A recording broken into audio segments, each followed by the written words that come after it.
There we go. And we're live. Welcome to a special edition of the Happy Foolish Fun Time Hour. And we have Nick's birthday today. Happy birthday, Nick. Howdy! Happy birthday. Thank you. So, how ancient are you? Ancient enough. Don't worry about it. Do we get to Rude. call you Gampy now? Huh? Grampy. Oh, Grampy. No. No, my boy's 7. Well, He will be this month. Close enough. Oh, Dude, yeah. So they're having like an epidemic of low birth rates in Europe. And Denmark, to address the issue, came out with a commercial that like is directed at the mothers of people and like getting them to send them on vacations because it's been clinically proven that It's too long that people they've been out of the house. well, people have more sex Get and it laid. lowers their inhibitions on vacations. So they're like trying to send all their children to like beaches and athletic places so that they increase their sex drive so that they can have grandchildren. That's like the whole point of the commercial is so that the mothers deserve grandchildren. And it's like, do it for Denmark. Do it for your mother.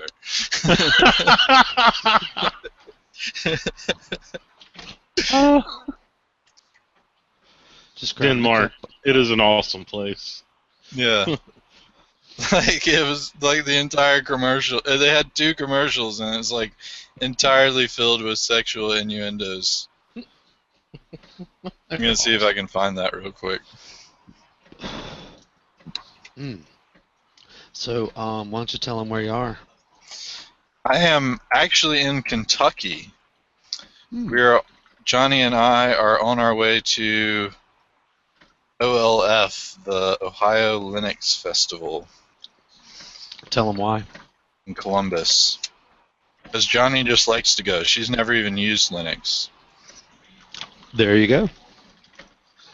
Hey, and you get to meet all those dudes like the other podcasting people. Yeah, Door's giving a speech, actually. A seminar. On what? What's Door's seminar on? Jonnee doesn't know. Yeah, Door probably doesn't either. Ooh. Whatever it is, I'm sure it's got some Windows bashing in it, but I'll ask him when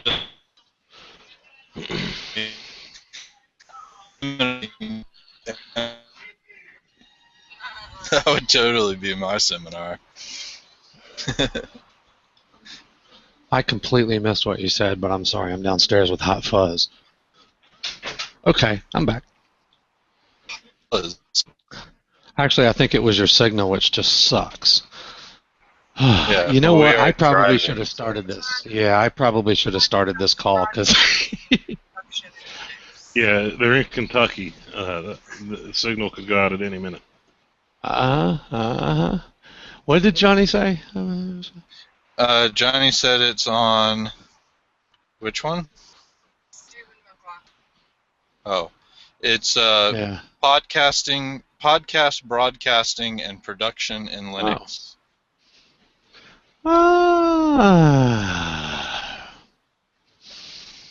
That's something I we'll don't need, think- not.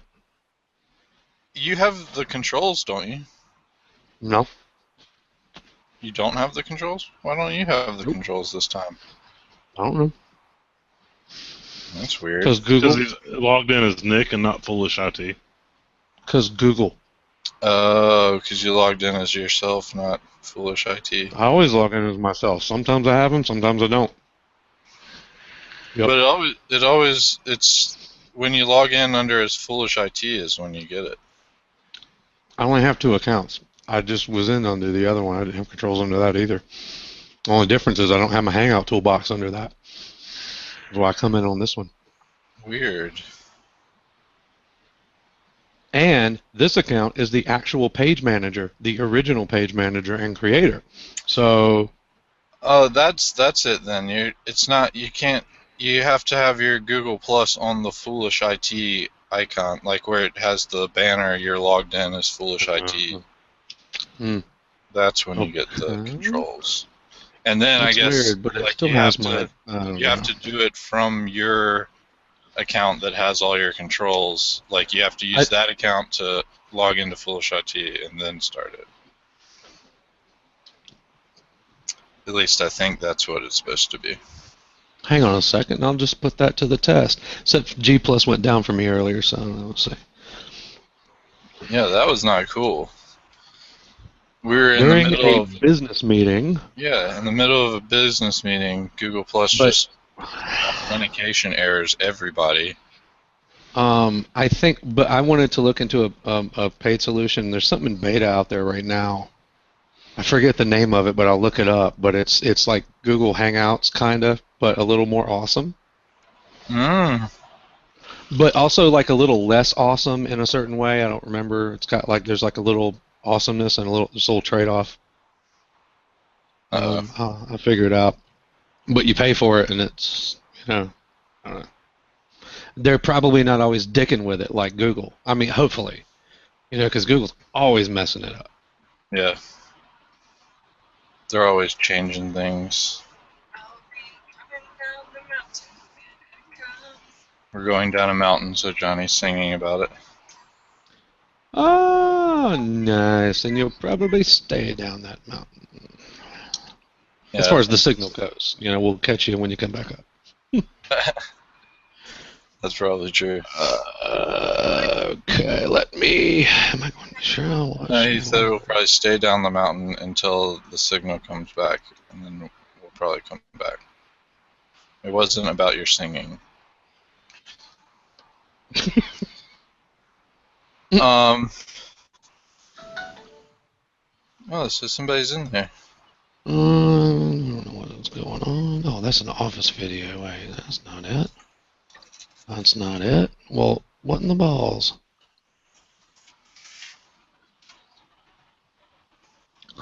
Alright, let's try these. I'm going to try to get this thing squared away so I can actually get in there with like controls. Okay. I'm answering a question in the live chat. Ooh, neat. I clicked on Hangouts on Air like a few minutes ago. Oh, there it is. Okay.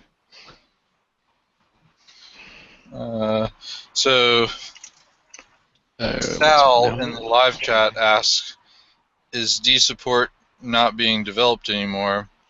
And I said, it is in development still. We're currently waiting on Crypto Prevent version 8 development to finish.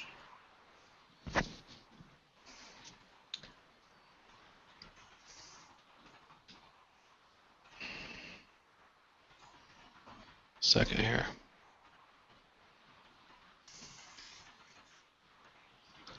Let's see what happens. Don't answer it. I can't answer it. Jeez.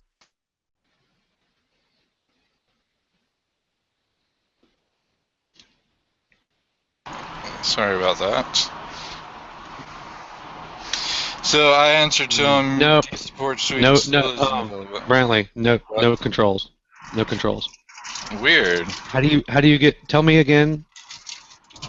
Well, if if I go to the page, then I can only watch the video.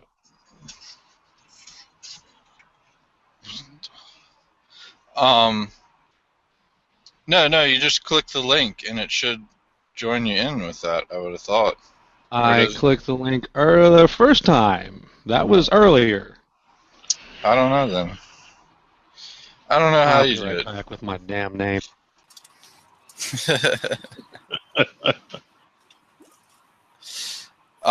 So I was letting Sal know.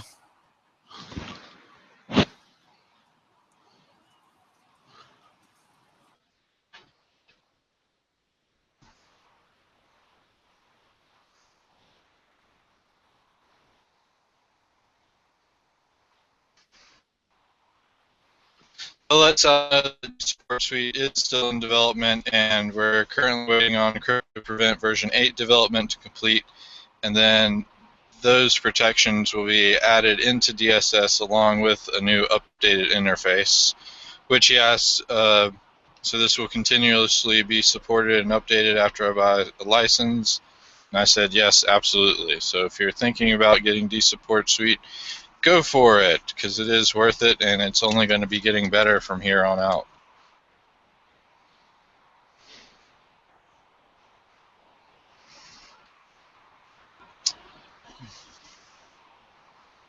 Um,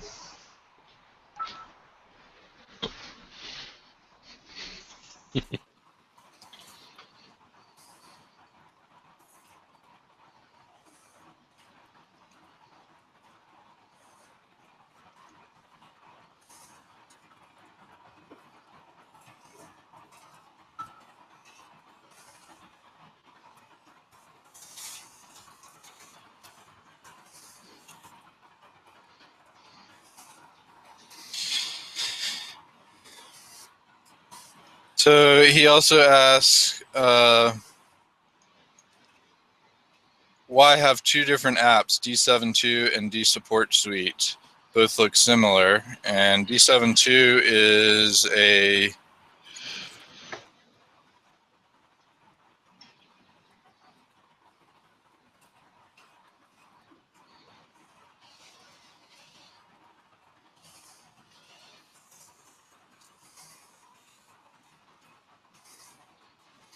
and DSS is, so D7.2 is designed to be a toolbox for everything you need. dSupportSuite is more a digital business card with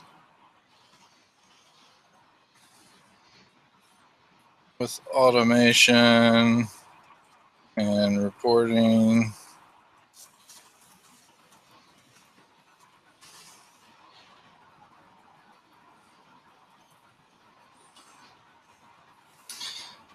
So D7.2 is designed to be more of a toolbox for everything you need, and DSS is more of a digital business card with automation and reporting. So that's why they're two separate apps.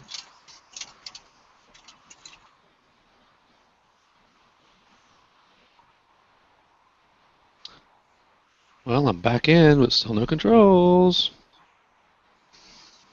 I don't know what you did. Where's Michael and Proctor? Well, everyone decided to bail on me with the what you call it. Michael at 3:15 announced that he had a shrink appointment at 3:45. Yeah. Proctor had to take his mom back to the hospital though. Oh no. Yeah.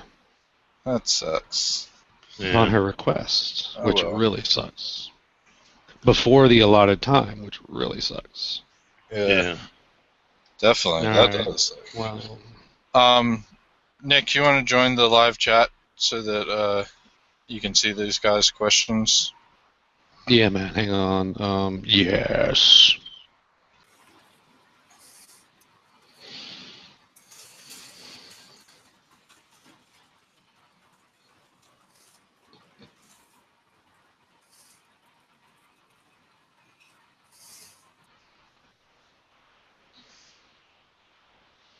The Googles hate me.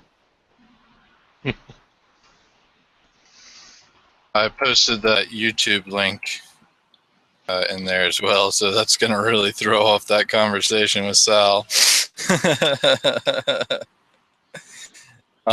Here, I posted it in there, Tank, if you want to see that. Or you can join the live chat, too.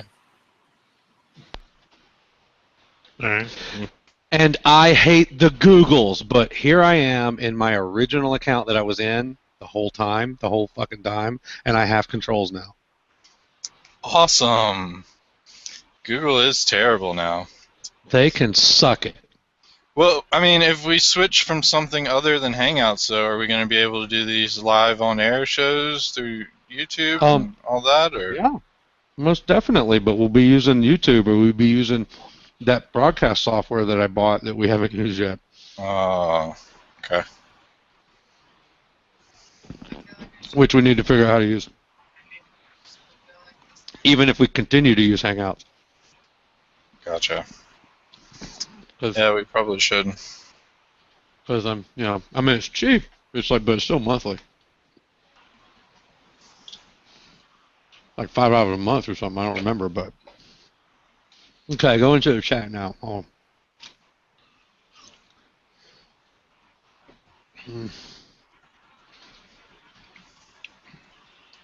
Or maybe not. Hang on. Oh, what am I doing?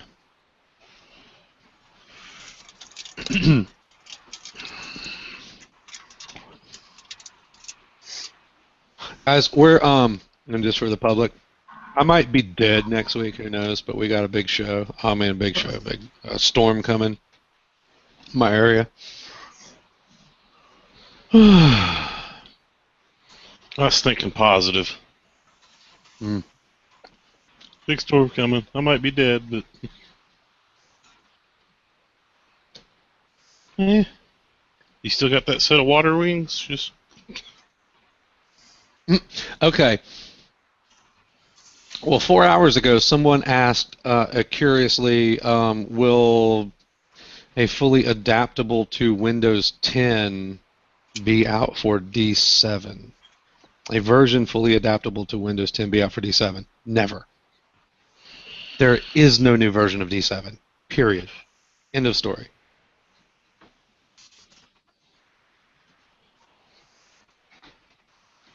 D7.2 just doesn't recognize that it's Windows 10. That's it.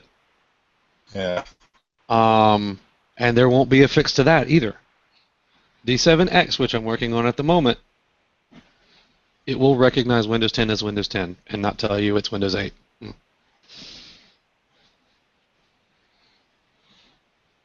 Let's see what else we got, because that was 4 hours ago, so I don't know. Let's see here.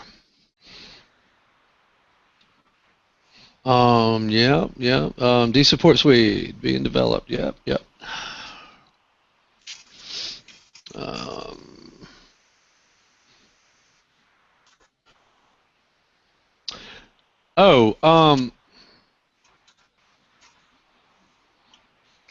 Do you want to explain the differences? Obviously, I'm not able to do it the best here. Yeah, I was kind of like looking, and I thought you kind of had that, but okay, let me keep on looking here. Let's see. So I have software. I'm finishing up. We have two software doing similar stuff because one's for you to use and one's for your customers to. They don't do even similar stuff, really. I mean, the maintenance routines are kind of similar. I mean, really, one is for automated maintenance and monitoring that you can resell to your customers. One's actually for repairing computers and removing malware. One gets reoccurring income generated for you. One helps you do that easier when you repair computers. Let's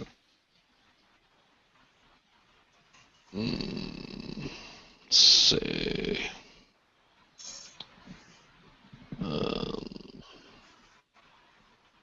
Exactly. So they're developed on the same technology, and they do have the similar maintenance routines. They have a similar custom app system where you can run and automate custom applications. But those are just a couple of features that are similar. They're not. It's not at all for the same purpose. You would never use dSupportSuite to repair a computer, and you would never, ever give an end user D7.2. Yeah.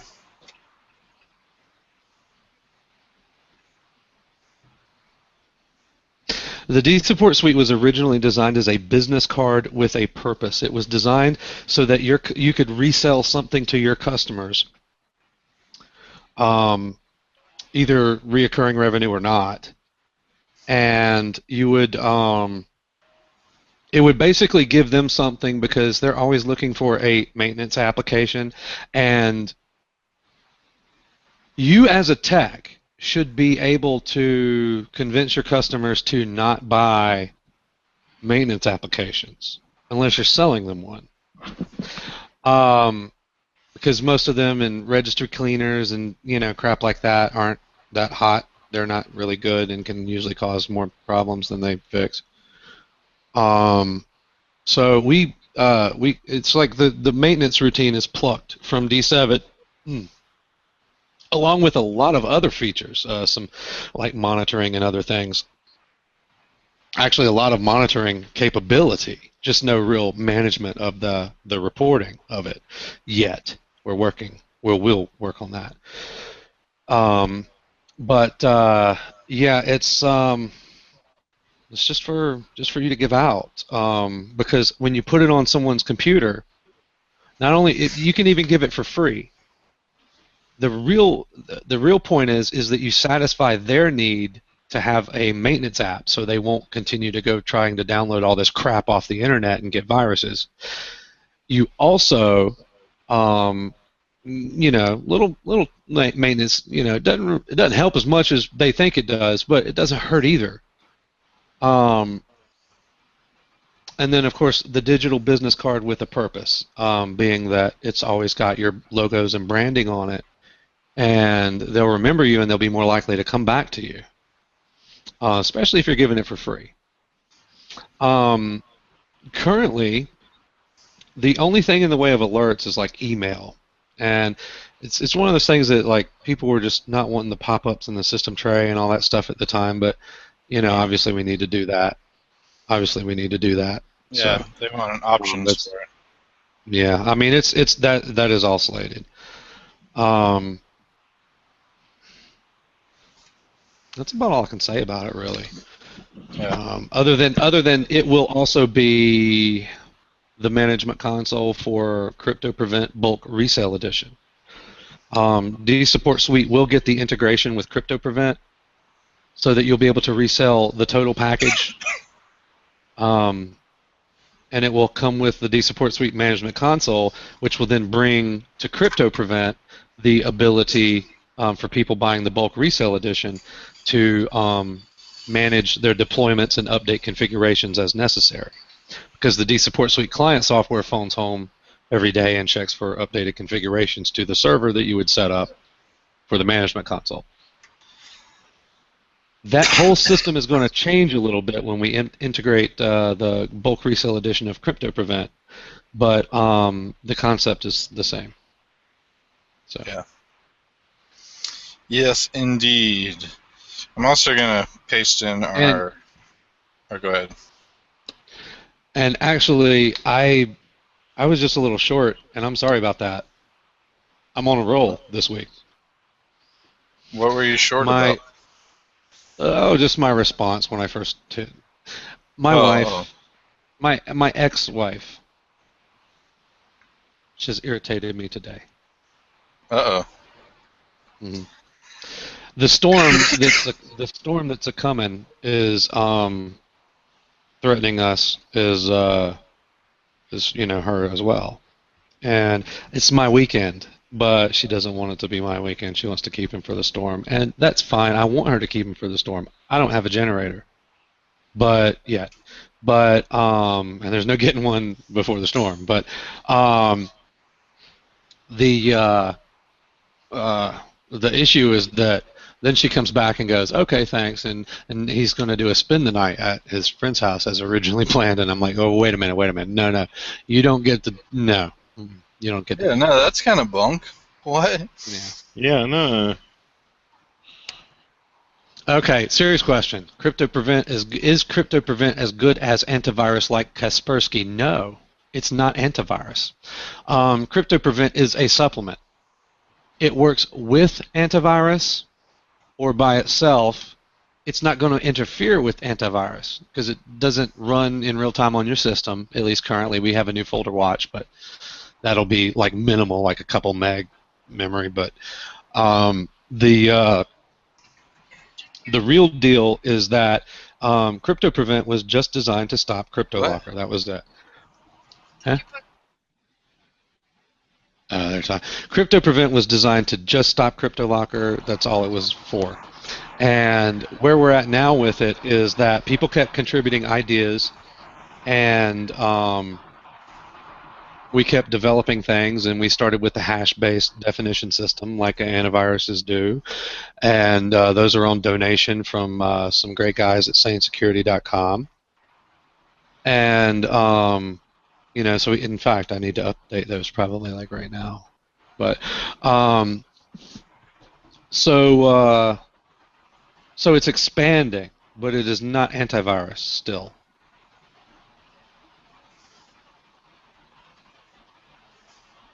It is expanding in functionality, but still not antivirus. The need for it was the fact that it was 3 months before antivirus companies were able to stop CryptoLocker after CryptoPrevent was released. So that was the original need for it, and it's still a good supplement because it still does a lot more for specific infections. But it also is for more than CryptoLocker now. Yeah. Yeah. Good stuff. And actually, we've got some wicked new ideas for it too, but it's one of those time things. Yeah.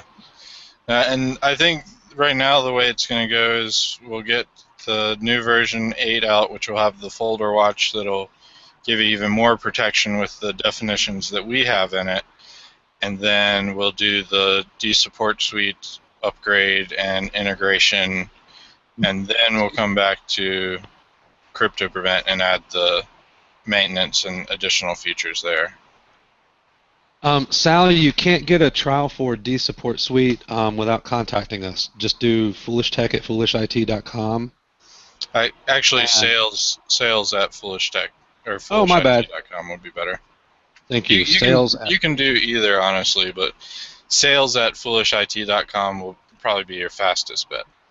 Yeah, it goes. Yeah. Okay. I'll paste in the link for the virtual evaluation for D7.2. You have to run You can run D7.2. You can download it from the web page. There's a link for virtual. He'll get you the virtual evaluation link in the chat. It is the actual. It is the actual D7.2 binaries, but they will only work inside of VirtualBox. Not just any virtual machine, but it has to be VirtualBox. Because I didn't want to code for every virtual machine in the world, and even doing that was, we're talking about doing something different with like D7X that we're developing right now. We're actually talking about doing a free trial that will be a fully functional, like not in a VirtualBox trial, and we're exploring those possibilities, but I can't promise anything yet. Well, what and I usually tell actually people, wanted to talk to you more about that if you wanted to talk about that now or later. Actually, we can go over that now or later. It's up to you. But let me also throw out there that honestly, Guy, most people just subscribe for a month to try it out. Yeah. Yeah, if you wanted to try it out in real life and working with it in your stuff and getting stuff actually fixed with it, just getting a single tech license would be your best option, and then you'd be licensed to use it however you'd like for that month.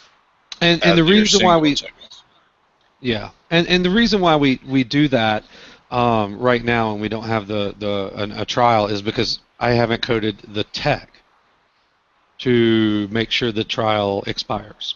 You know, I don't have the time to work on that because that's very complicated and because of all the circumvention methods and everything. So I don't want to really go there until I have a better framework to work with, which will be D7X, and we're going to explore that. And obviously he's got some ideas. Meantime, most people do subscribe for the month, and again, the reason why we do that, and actually not again, I haven't said it, is because we actually have to do work. You would purchase, and then my people have to create an account for you and get you the product key and all this good stuff, and then I mean, if you don't like it, we'll have to cancel the account and do all this stuff and whatever. So you go on the server and create the folders and the user. So. New process will be automated, so that's why we're looking at doing it for a free trial, because we're actually automating all that with D7X. Go on, Brantley, I'm done. No, you're fine. I let our sales guy know about that email and to look out for it and to get it back to you as soon as possible. So I think he actually decided that he had an appointment that he had to go to, which is why he's not here with us and would do it right now. But He He has should to be go done see with a that shrink shortly. because I ride him. He has to go see a shrink because I ride him too hard. Yeah. Well, we all try to. Although to our whatever, he was already crazy. So yeah, to our Yeah, defense, he was already. We just add on top of it. So yeah. We'll leave Actually, it.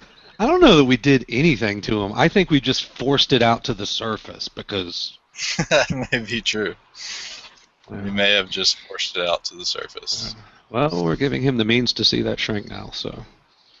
Yeah. It's worth it in the end. Mm-hmm.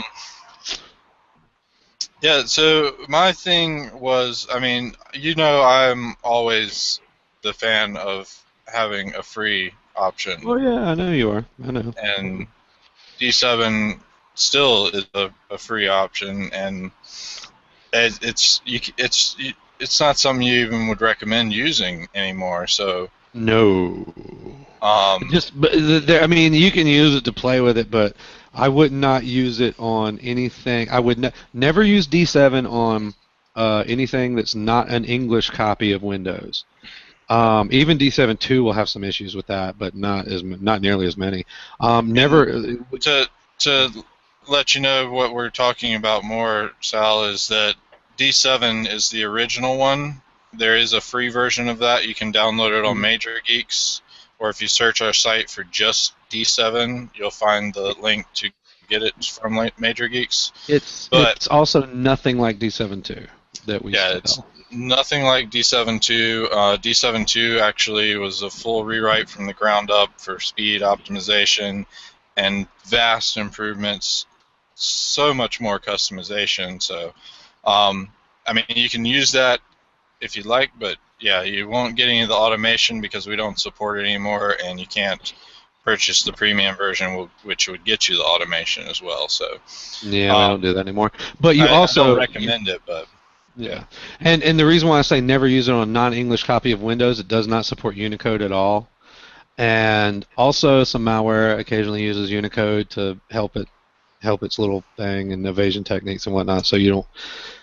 it's not effective in those scenarios. It also has a problem with long path names, the occasional problem with 64-bit systems, and the occasional issues with virtualization file system. For the 64-bit platform, and there's a couple other things, but it's just not. Let's not focus too much on outdated, unusable software. Good point. It would be well worth getting D7.2 over even testing out D7 the original. So, it was great during its day and did exactly what it needed during that time, but we've moved way past that now. But where I was going with that is, I mean, I'm always a fan of having a free option, and I really feel that's what gets you people willing to pay for more, is having the free version and then being able to go a little bit further with that. And I think we had talked about it previously and had some ideas like having a extremely limited option, and maybe like having it just like as a one button fix option, so like they can't customize anything. They get a very limited set of things that can be done automated, and that's it. Maybe that might be a way to go for it. I'm thinking I'm thinking there would be a certain number of functions and apps that they could do, like 4 or 5, 3. I don't know. I mean, nothing like unlimited. Well, yeah, definitely not. That's why I was saying, like, if we just have a predefined one, like, they can only do it this way, so that they don't get any of the customization ability. That would be what would be under the subscription. The problem is that we would want to put our best. Problem is that we would want to put our best foot forward with the free edition and put our best features there to showcase it. But then there are going to be those people who are not going to even bother with the advanced features. They're just going to go, oh, the free works well enough, and I can fill in the cracks. That's true. But my reason for bringing that up is that Technival forum, there's actually asked about it. I don't know if you've looked at it again recently, but No, I haven't looked at it since you even took it over. I asked him. He said he had let his subscription lapse for D7.2 and wanted to know more about D7X and what would make him want to push the purchase button as soon as it came out. And I explained some various things about that. I don't want to get into that right now. And his response, and I was like, well, actually, you know, what would help the best, since the D7X is still in development, is why did you let your D7.2 subscription lapse? What could we do to make now it I can do something better? about it. Yeah. Now I can do something about it. And he gave me some exampons, and I would say you probably want to go in there and read that for specifics. But he said he's been getting by with that Tron script on Reddit. So. Oh yeah, that's another thing. That's another thing they can do, and that's, yeah. Yeah, but see, that's what I'm saying is, like, if they're using our tool, even still, that will still get it in their mind, and when we come up with better things and more features, like, it's better to have them using our tool than using other people's tools, kind of thing. At least that's how I would feel about it. Yeah. If you're adventurous, do what you want, but yeah, I'm not recommending the Tron script by any means, but and don't continue to talk about it either. It's advertisement for nothing. Vim, yes. Yeah. But no, it's I looked at it once and I was like, really? But not in depth. It wasn't really. So it's like combo fix. It's just like combo fix, except it's just another combo fix, really. Yeah. It does the same. Well, and it's more of all batch script, and I don't like it because it just throws everything out of system. Like, it has no logic about it at all. It's just Oh yeah, I do remember reading that. It's like it takes like a day to run. Yeah. And there is no customization, no option, and go past it. Okay. So Sal had another question. Does dSupportSuite have licensing feature? How will we sell it to customers? And it does. Basically, you'll create a ID for that client that you're selling to, and then creating a custom installer for them. And then when you want to cancel that customer, you just delete that ID, and it's set so that it checks in with your FTP server is going to be where everything's hosted at. It checks in with your FTP server, and once it sees that that ID has been deleted, it uninstalls itself and disables. So that's how the licensing side of it works out. And you can also use the configuration deployment to do anything else, like disable certain features if you want, like if you want a free version and a paid version. With the free version has maintenance, and the paid version has disk health monitoring or something. However you want to do it. There's a lot of things that it'll do, little health monitoring jobs, and we're going to add a lot more to that once we start working. I mean, the truth is that dSupportSuite it's also, and because it's a one-time purchase, also it has been neglected rather than a subscription purchase like our D7.2 app. It's been neglected a lot longer. It is probably been a year and a half, really, since a major update. Since a major update, you know, there's been a minor one since then, like once, but it is fully functional and does everything it needs to do. Really, it just can be done much better, and that's what we have plans for going forward. And it can be done much better, and it's just we've got the plans, and it can be done. We're just And if you haven't picked up on it already, but the biggest thing about all of our software is the ability to customize it. So that's where I think DSS really prevails, is you do have a lot of customization options and features that you can end up using to improve your business and make things easier for you after the client's walked out the door. Because,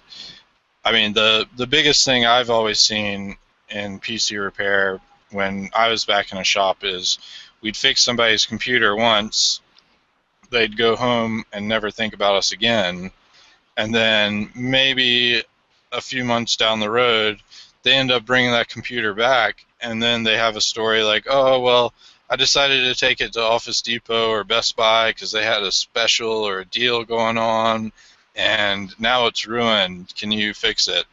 And then most of the time we could fix it, but that's the kind of thing, like, you want to have that presence and that constant ability to say, hey, look, I'm helping your computer even after you've walked out the door. Hey, I have a dumb idea. I actually have a copy on this system that I was working with, the other day. Yeah. For that customer, and oh no, that's the old dSupport. Never mind. I was about to say, I don't think you're talking about the right thing. Yeah, that's the wrong app. My bad. I can throw up that virtual machine if you want to remote into that and use that. I don't want to share my screen from here, so or otherwise. Yeah. I have a virtual machine with it on. It'll just take me a minute to find the right one.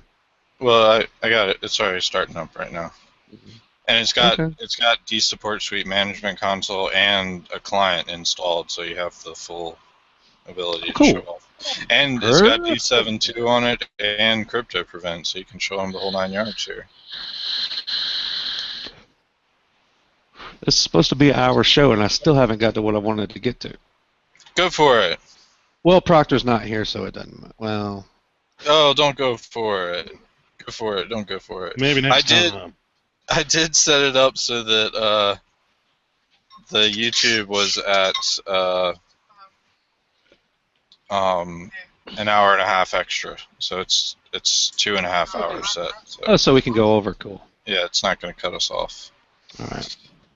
Well, well, while you're getting me those credentials, my greasy forehead. Every time I get wet, you shower or anything, man, the oil really comes out. I was just outside preparing for the storm, putting everything under the house, and fun. Yeah. We're can't be. That's why I'm in like no clothes. All right, try remoting into that setup that I just did. I posted in the video chat. Okay. And it's going to be test and password test.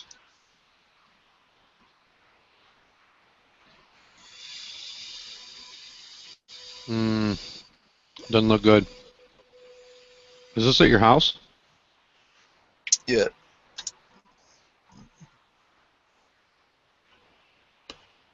No. No. Right, let me double check the firewall settings. No worries. You did want to see that, right, Sal? So we don't have to do it. We can show you, but no one. I don't think anyone can actually reply right now.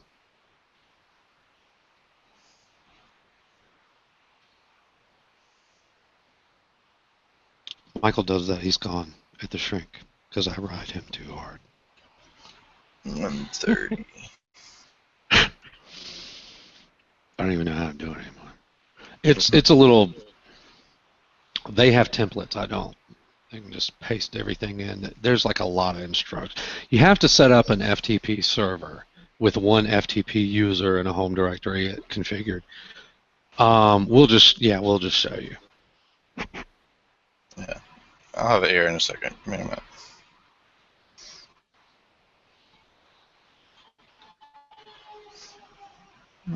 Still trying to decide what I want to do on the revamp, because I want to integrate the. Obviously, I'm going to. I want to kind of push people towards IIS, unfortunately, but it'll work. It'll work great, actually. Active Directory and all that stuff. Set up a server like that on Amazon. I mean, for real. And the FTP option will still be there, but. I think. Of course it will. the two systems will work in parallel because some people just won't switch over. So Yeah, so of course Windows decided to pull a new DHCP address. So it hadn't that'd be started in a while. Mm-hmm. Where it went? Okay. Mm-hmm.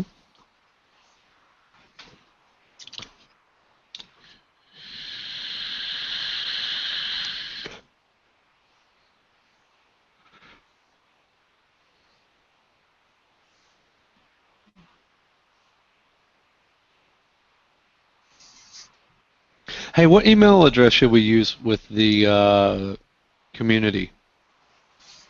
Foolish Tech. Okay. That way it'll come in as tickets and we'll be alerted about it.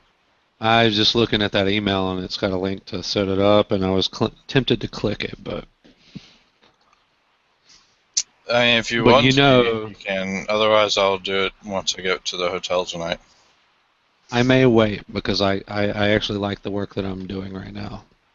Yeah, so focus on that. All right, try that same one again. All right. Yeah, there we go.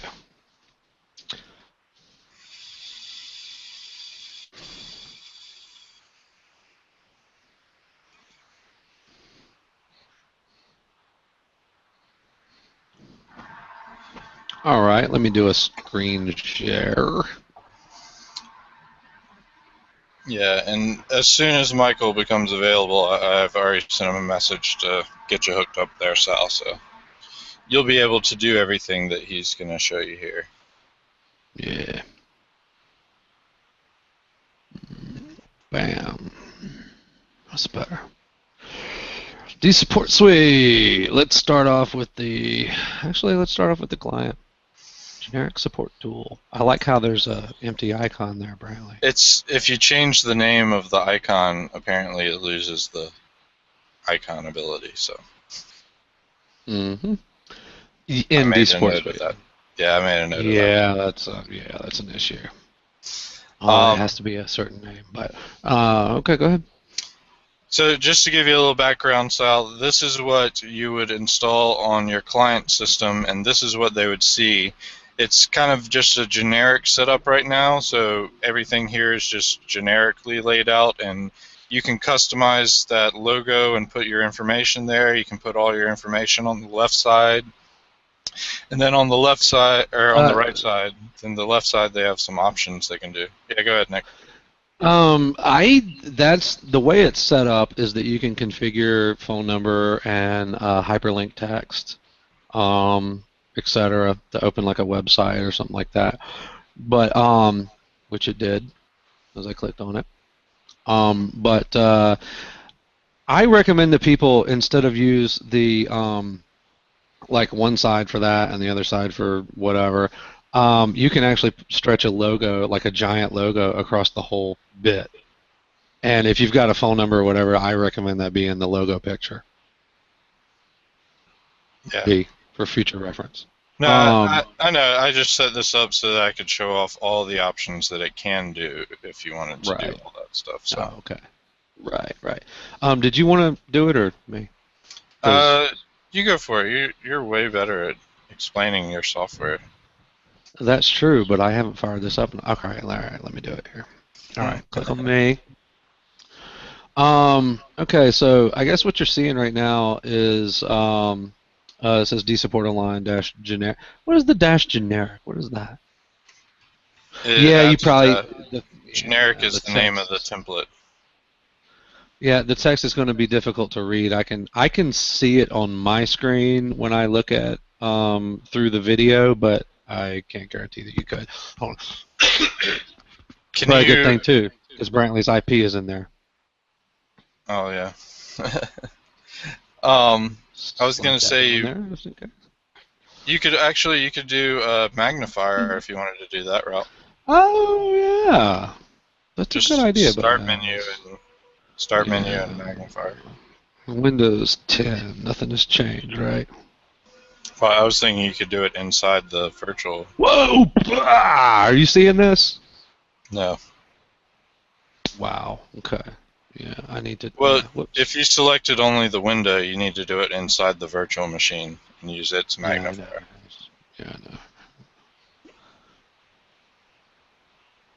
Yeah.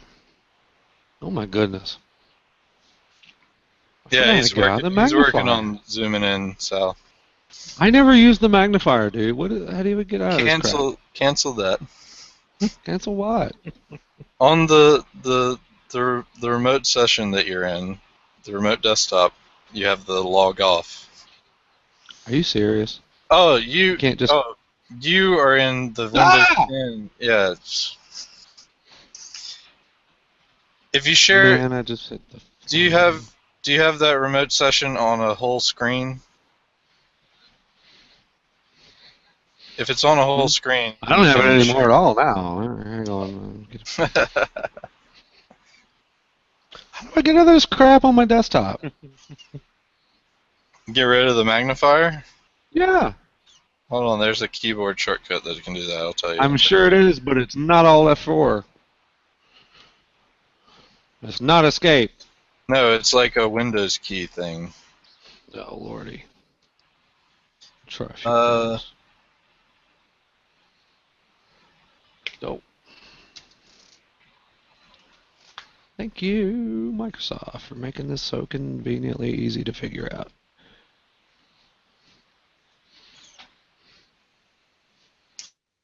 Windows man, key and escape. What? Are you serious?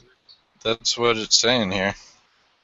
Oh, man, I had to do it 3 times, but it worked. Okay. That is butt. Alright, give me a second. Microshaft. Okay, there's that, and there's that. So, we'll go inside the 7. I'm really smart today. I'm on it, huh?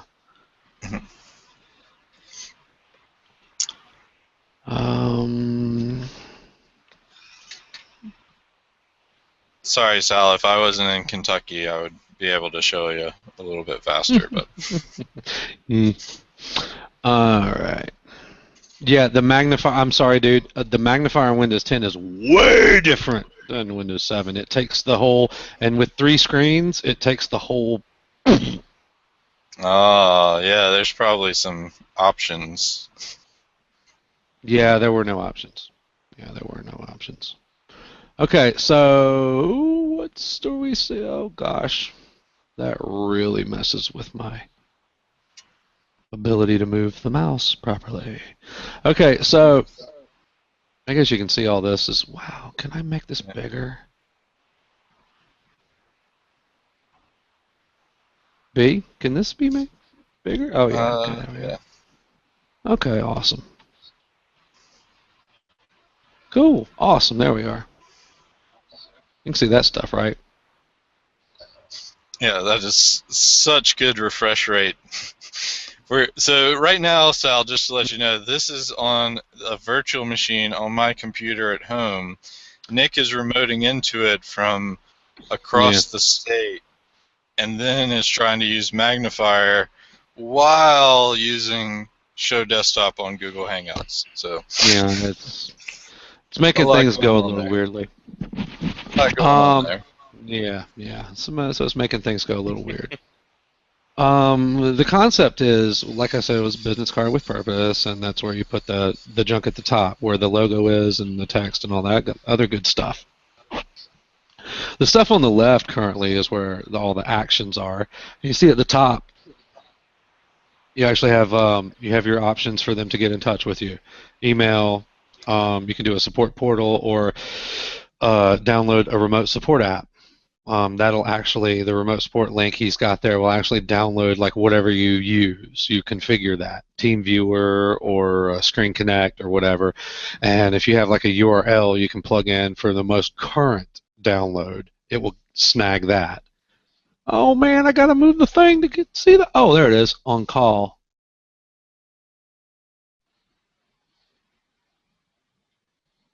Oh now I'm confused. Does that mean he's on call? I'll keep an eye on the chat. Okay, yeah, anyway. I think it means he's on a call. Yeah, okay. Yeah, we'll hang on there. Yeah. We can wait. Just let us know when you're ready. Yo, yo. We'll be here.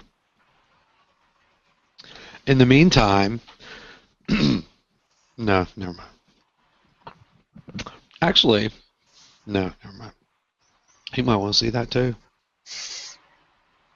Um. He's back. Oh Sal's yeah. back. Okay. Just Okay. as soon as I Okay. type that. Of course. And there's a 30-second lag. He's probably already on another call, but here we go. Email, support portal, and remote support. You can basically, this will start your email client, send you to a web page, or download something. The something being your remote support app, like TeamViewer, Screen Connect, or whatever you have. You plug in a URL to a file download, executable, zip file, whatever. It'll download that. If it's a zip, unzip it. Nice. And it'll launch it so that you can then connect. Oh no, we got However a you call. want to do it. This call was from the Canadian Revenue Service. Hmm. Is that like the IRS for the U.S.? I believe so. Was that the call he's on now, or the call No, he he said was on? he was back. So yeah, he's Okay. not on it now, but that's who he was on. Okay. So that's just their options to contact you at the top, and then as we move down, yeah, awesome.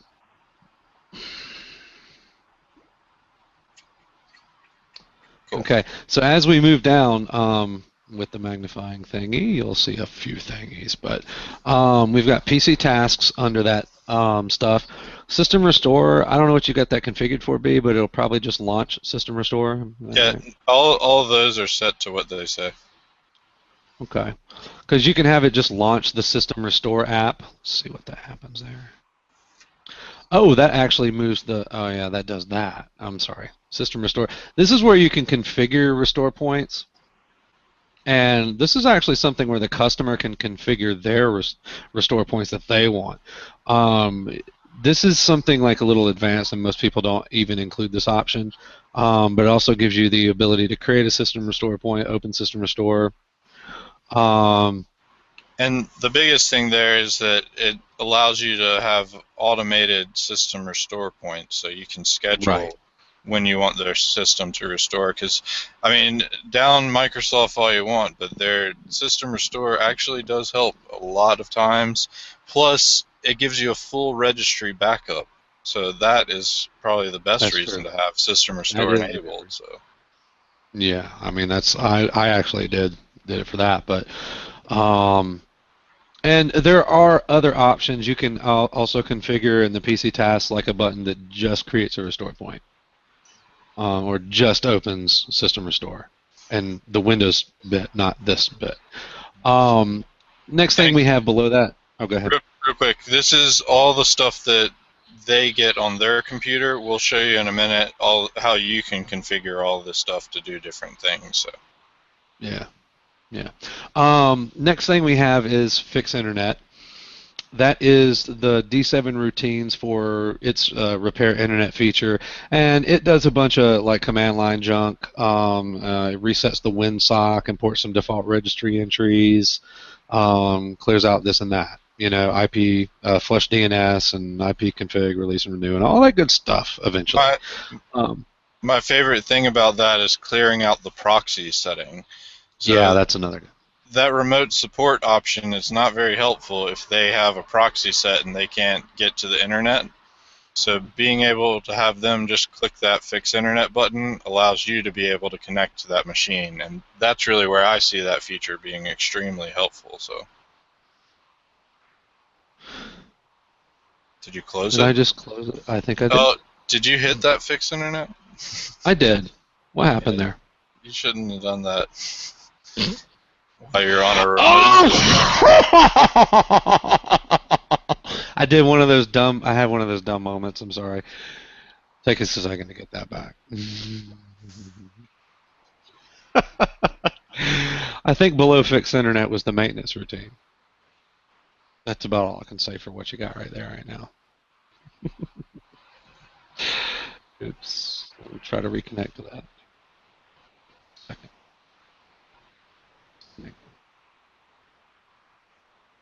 There we go. Here we are.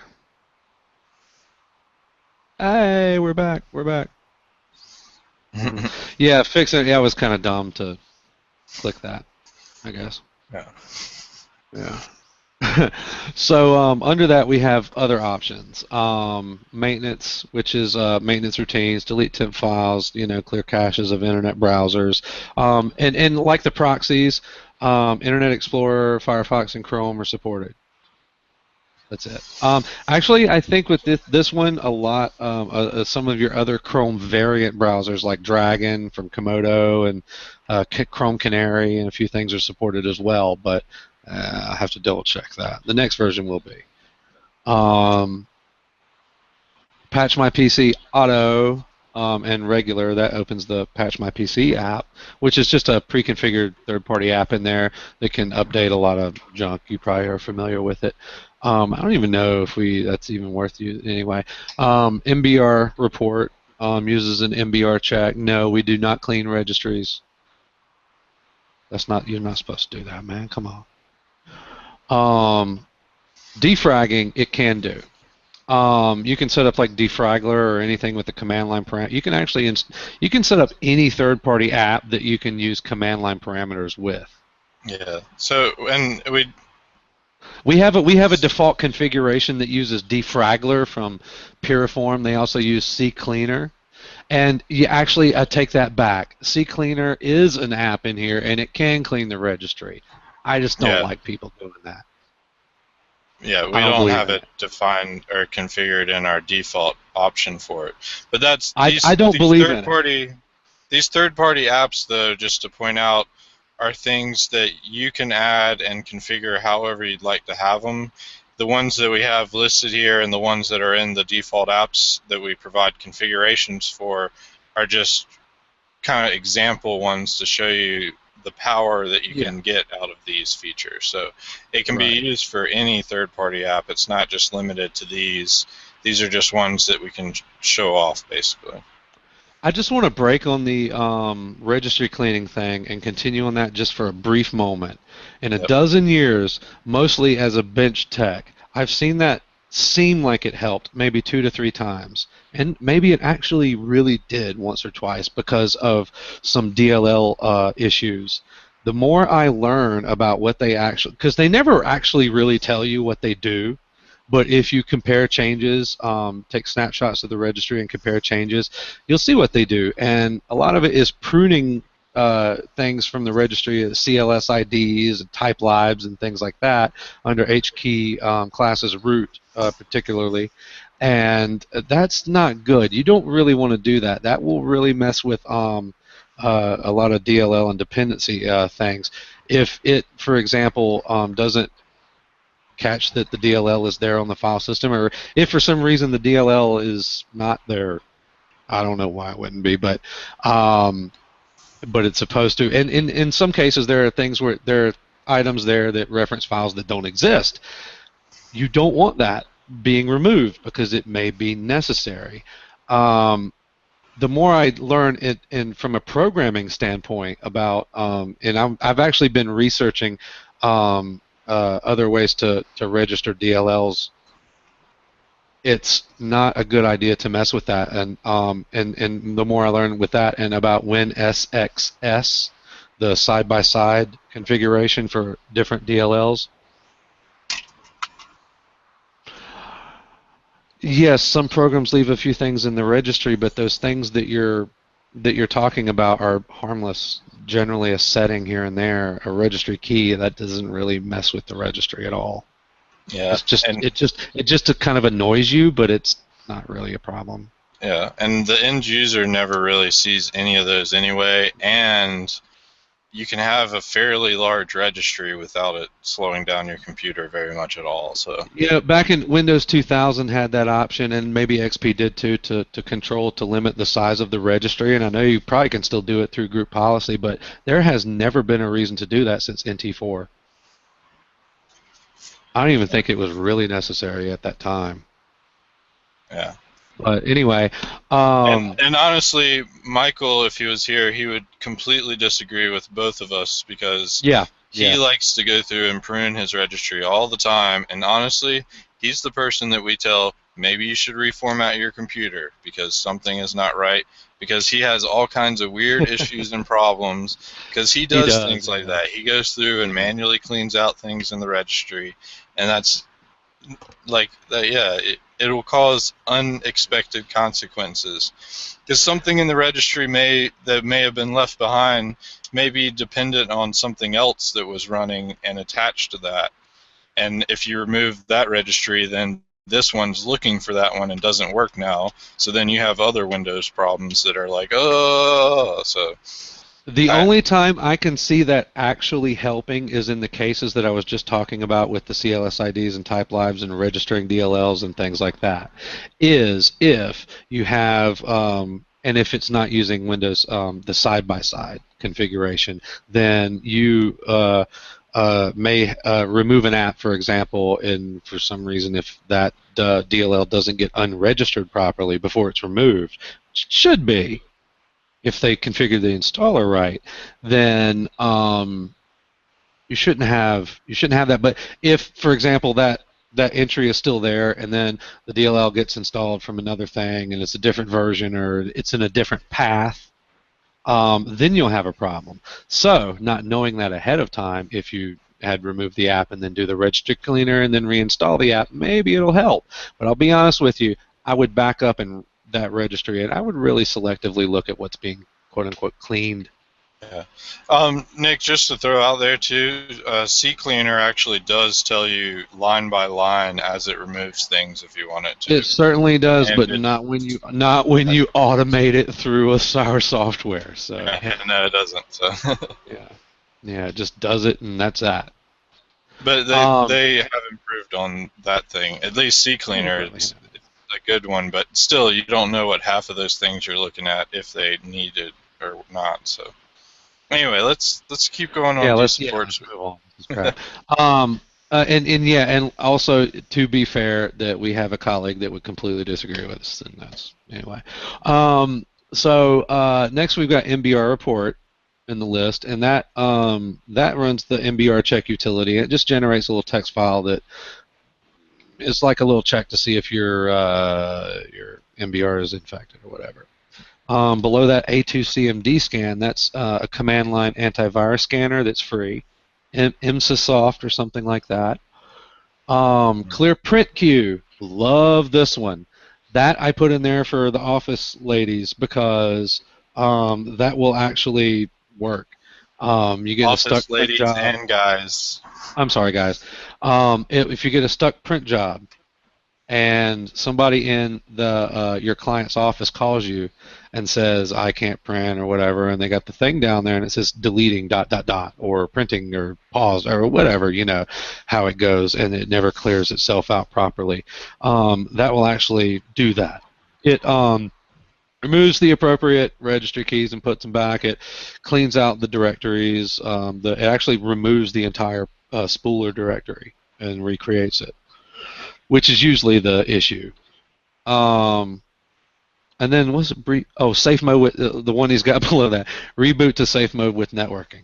Don't click that one, Nick. Yeah, don't click that. Okay. Yeah. Well, it's got networking. It'll come back, right? Anyway.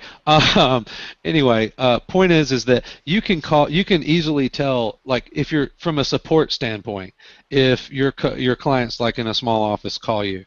They have this issue or whatever, you need to get in safe mode, you can have them fire this up and they'll be in safe mode. And you can continue from there, or clear prints or whatever. Now, just about anything that you hover over here. No, that's not the hover thing. That's never mind, that's something else. The details below that, you can put whatever you want there as far as text. And speaking of course, you can put, you can define those. You can call that whatever you want. It doesn't have to say reboot SMWN. That's a little weird and obscure, Brantley, but I see where you're going with that. That you can just say, you can just have that say safe mode or whatever you want it to say.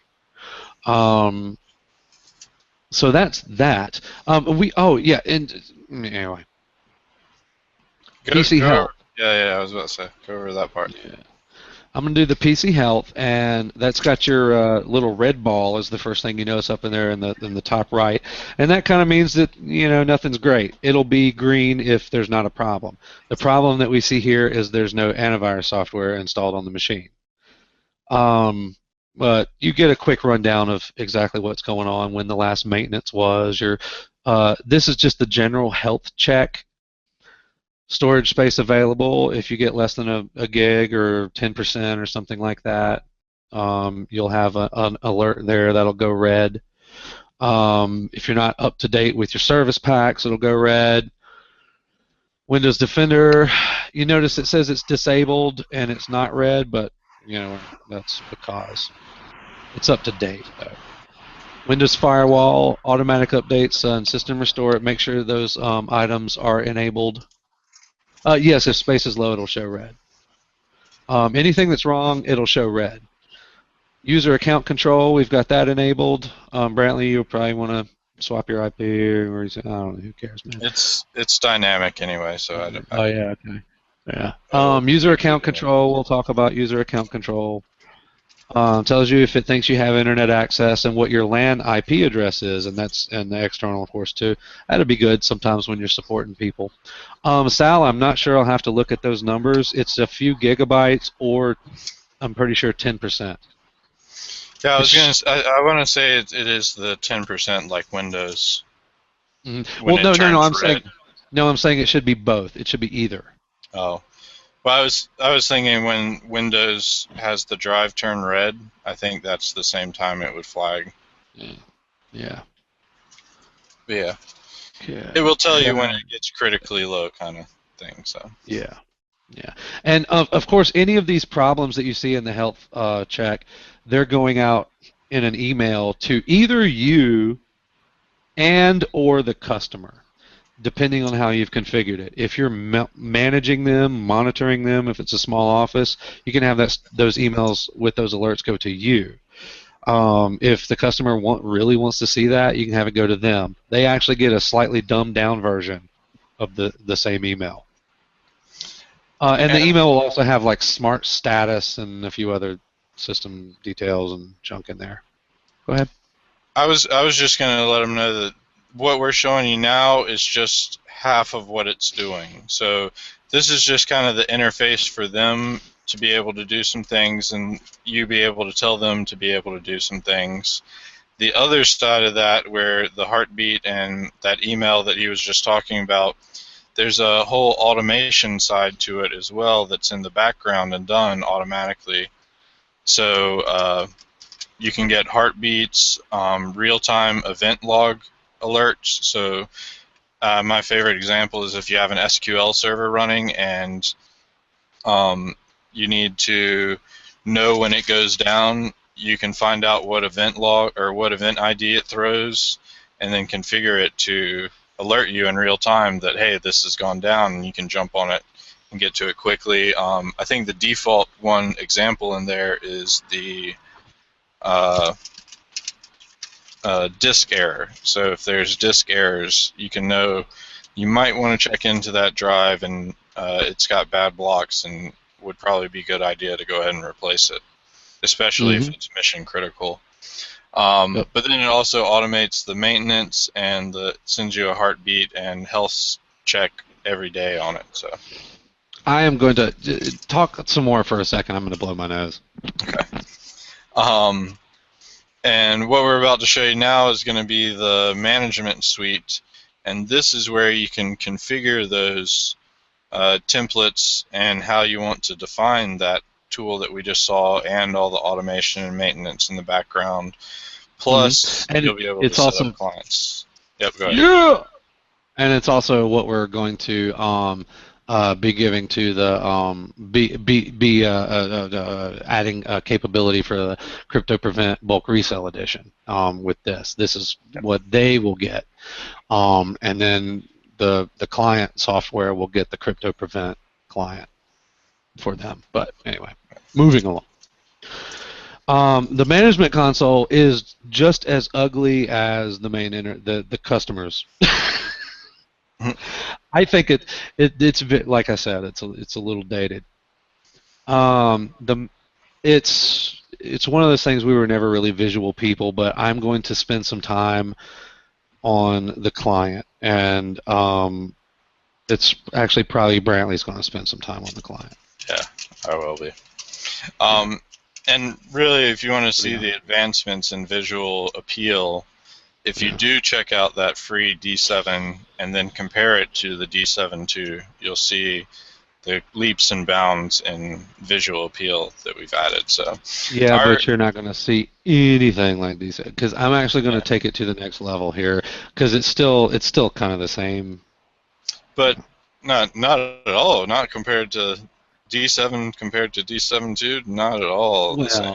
Well, but anyway, what my biggest point there is Nick was always focused on productivity and usage. So visuals have come second. So that's what we really wanted in it, was the software to be able to do things, and a lot of things. So. All right. So what we've got here, I guess, is there's like this is one of the downfalls of the management console currently, is I don't actually have groupings for the client IDs, so we'll just pretend like I do. But there's a nice search feature. So essentially, you just you can add a client that whatever, you have to give them a unique name, and then we get something like we've got testing here. That would be your customer. If I can get to it with the screen shaky. Okay, I'm going to have to move this, actually. This is not working out well. Give me a second.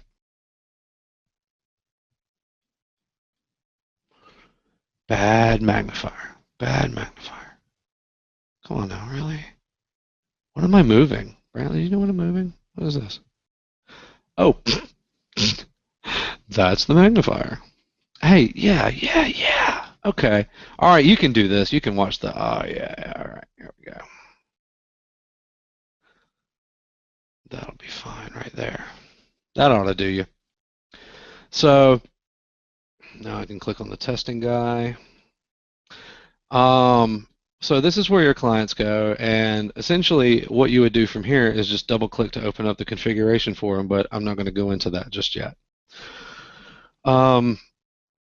Being management software, it would be kind of pointless if it couldn't manage software.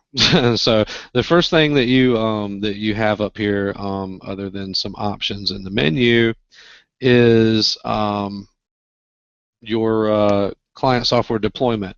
That actually allows you to decide which version of the client software you want to go out. So like if I release a new version, you can vet it first before you decide to distribute it. Essentially, your customers are downloading the software from your server, not from ours. You download it through the management console from our server, and then it is then deployed to your customers by your server. You can also recall a deployed client, so if like something went out that you didn't like, you can take it back. My ears are going to be off here, so I got to grab something out of the trunk, some additional power for this laptop, so I'll be right back. Okay, right on. All right, right on. So essentially here, B, T? I was just saying, feel free to continue. Sorry. Okay, I think I will. So essentially, you can create a new client ID or double-click an existing one to open up the config, and like I said, I'll go to that in a minute. We have templates, and here's the version information that tells you what's current with us, what you have locally, what you have deployed, and what you may have reverted that to if you've deployed something and then decided to take that back. Oh yes, the management console is standalone. It goes. You actually would put this on a server or a workstation or any computer. Currently, it is a single install, so it has to be installed on a computer. It doesn't really matter what, and then it communicates with your server, and then the client software also communicates with your server. The server doesn't need any software currently. You can actually use a dumb FTP server like an appliance, but you wouldn't. I'm like I said, I'm moving to IIS and Active Directory management for the new version. So, although they will both still coexist.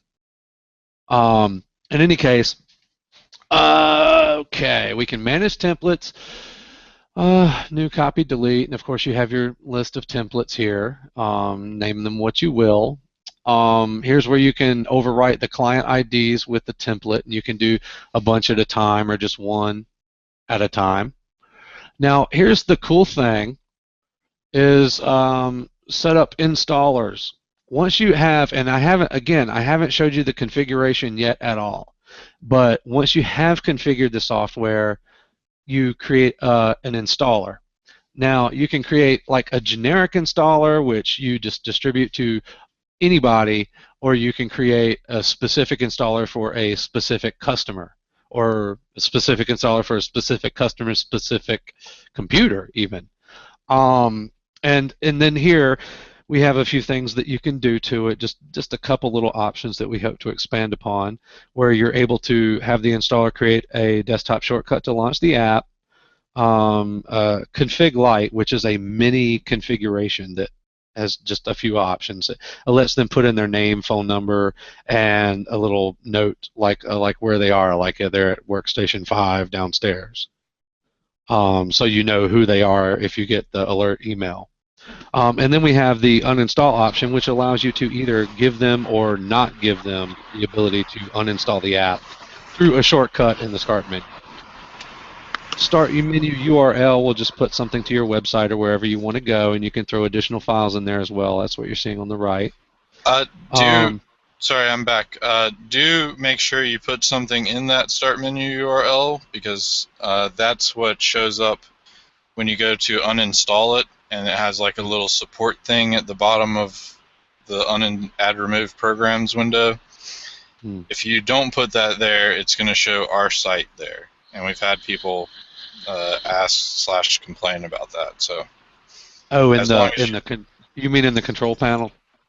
Yeah, well, when you go to programs and features or add remove, if you click on the app in the add removes list, it has web addresses at the bottom. I didn't even notice this until somebody complained about it. But yeah, if you don't put a URL there, you're going to get www.foolishit.com, and some customers might take that wrong. So. The whole idea originally was, hey, this is your software. You give it to the customer.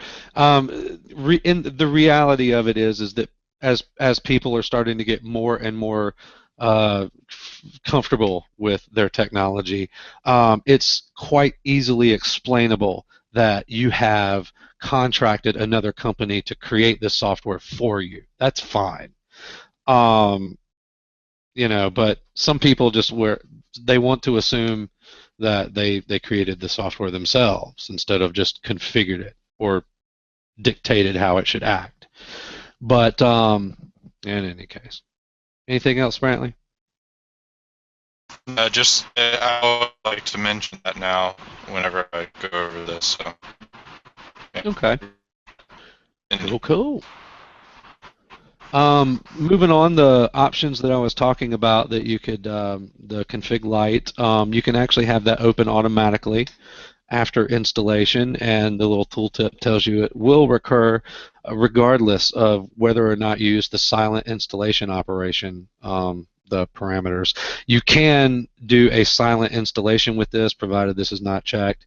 And a couple of things are configured a couple ways. You use like a command line parameter with the installer, like /very silent /no restart, and that'll do it.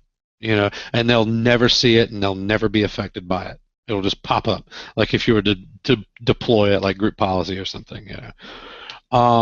Next we have you can have it open the configuration. You don't want to do that. Oh, you don't want to know. Visual Basic, default installation. Update the app on install. Yeah. At least this version of it is Visual Basic. Where did I put? Oh, there it is. There's that. Embed client data below, and this is where you can pre-configure the installer and customize it for a particular person. So give it their name, give it their email, give it their phone. If you put a person's email address and name in there, and of course the phone also will appear in those emails, when an alert goes to you, it will have this customer's email address in it. So if you hit reply, it'll go directly to the customer. If the alert goes to the customer, if it's configured that way, then it will have your email address in it. So if they don't know what they're looking at and they hit reply, you're going to get that email. And of course the name, same, and phone number will be in all of them. But and then we have an option for a generic installer, and that has like one option. And this one option is, and I had to sit there and think about it for a minute because the new one's going to work differently. But the way the existing version works is you can create a generic installer in two different ways. One way is you create the installer for just distribution for like free usage, and in that case you're going to check. Move option to select. Oh yeah, in that case you're going to check this box, because what that does is when you do the generic installer and you do an install, you get a pop-up that basically asks you, who are you? And if you remove the option to select an existing customer, you're going to want to do that if you're just giving the installer out. It's setup file. If you're using it yourself, or your techs are using it, then you're going to want the ability to to select an existing customer if you create that customer ahead of time through the management console. The alternative is with this is the pop-up that you get always allows you to create a new customer, though, if that makes any sense, which is also normally done through the management console. But that just allows you to do it during installation, like a last-minute thing.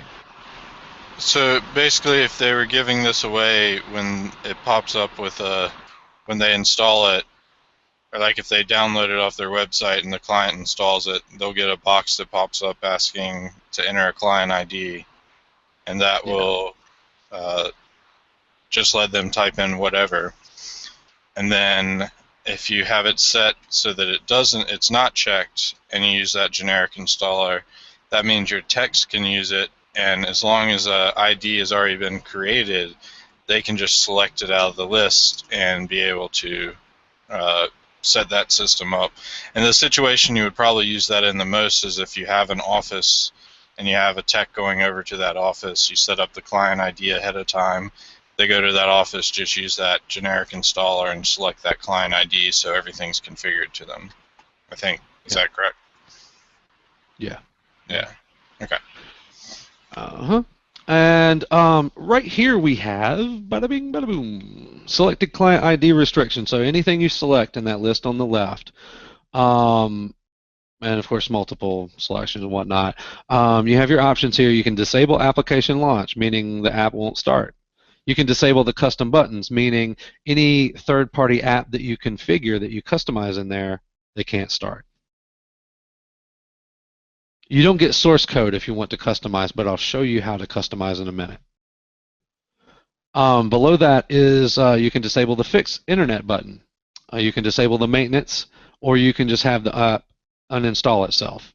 The cool thing is the show URL on restricted action, which allows you to pop up a URL to your website explaining to the customer that they need to renew their subscription.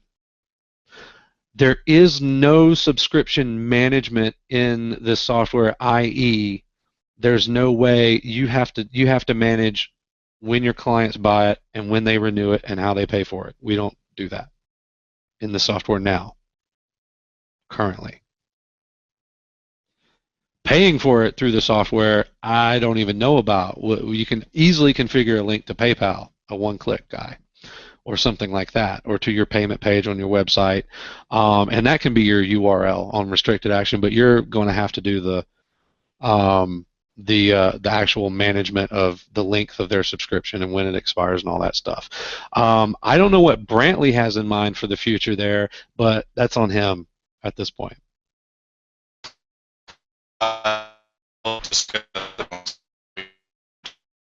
I didn't really hear you, but we'll just go with that. And let me just launch the config. And we'll go get that down here. Pull that guy down here somewhere. This is the actual configuration. What a busy interface. Yes, you can add a link to any web page. You can actually add, there are a couple that you can put in here. The one I was just talking about opens anytime the customer tries to do something with the software, or the software is configured to automatically do something. It'll pop up that link. But you can configure additional links which are just there for the customer to click on at their leisure. And it can be any web page. So basically what we got here is there's a registration and branding interface where you put in your product keys and you give it your company name, and there's like a generic name here, the word generic. And basically you can call the app whatever you want. It's not called, you don't have to call it dSupportSuite.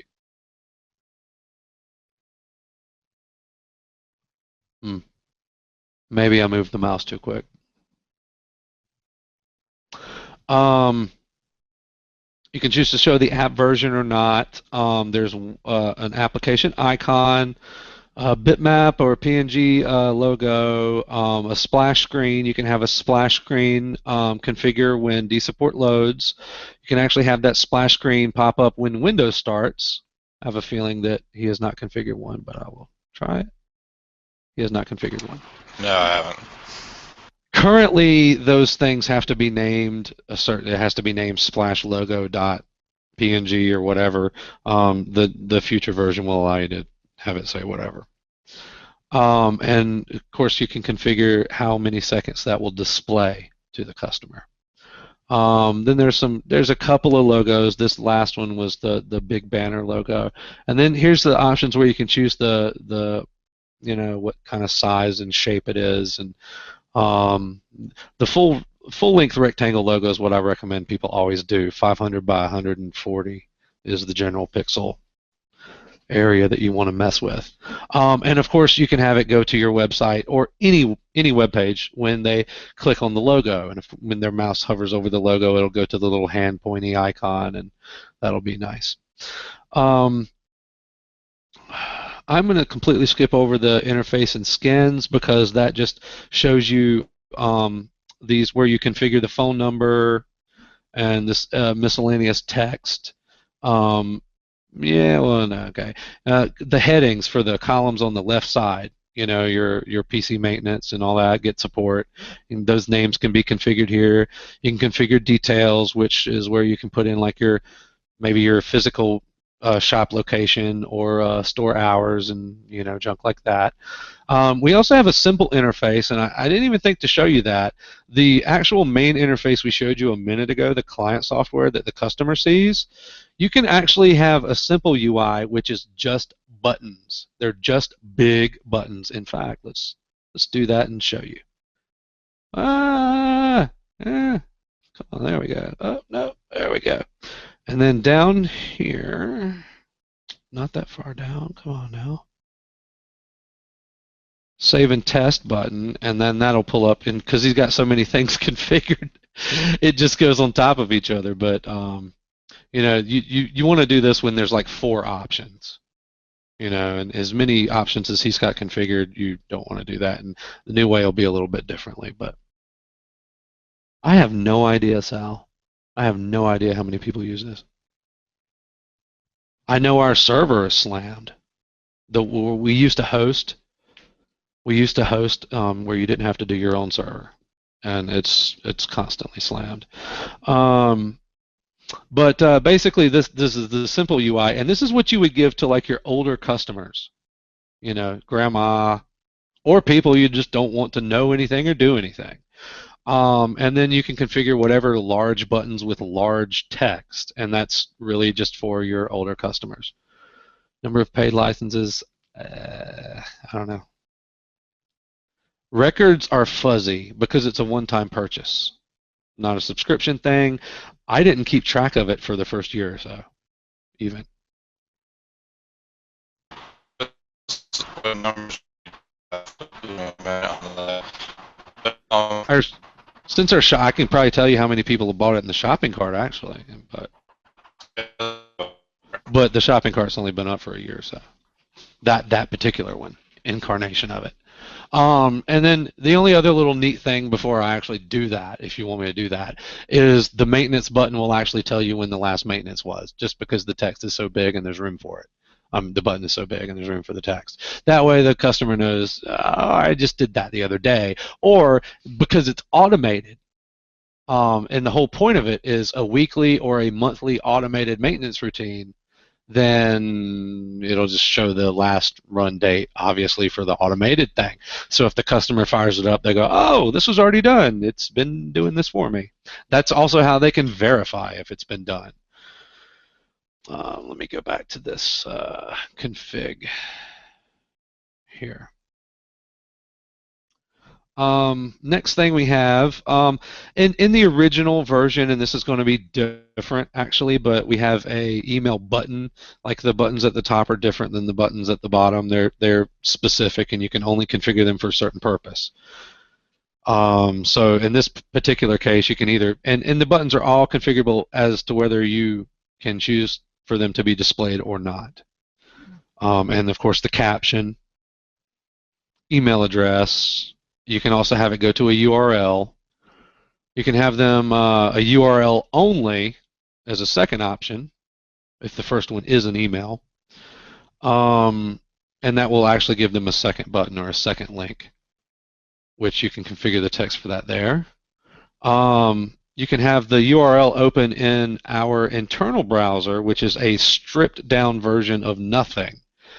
And it actually uses an IE DLL to render the web page, but it doesn't do anything with any other IE plugin, so it'll work when IE does not.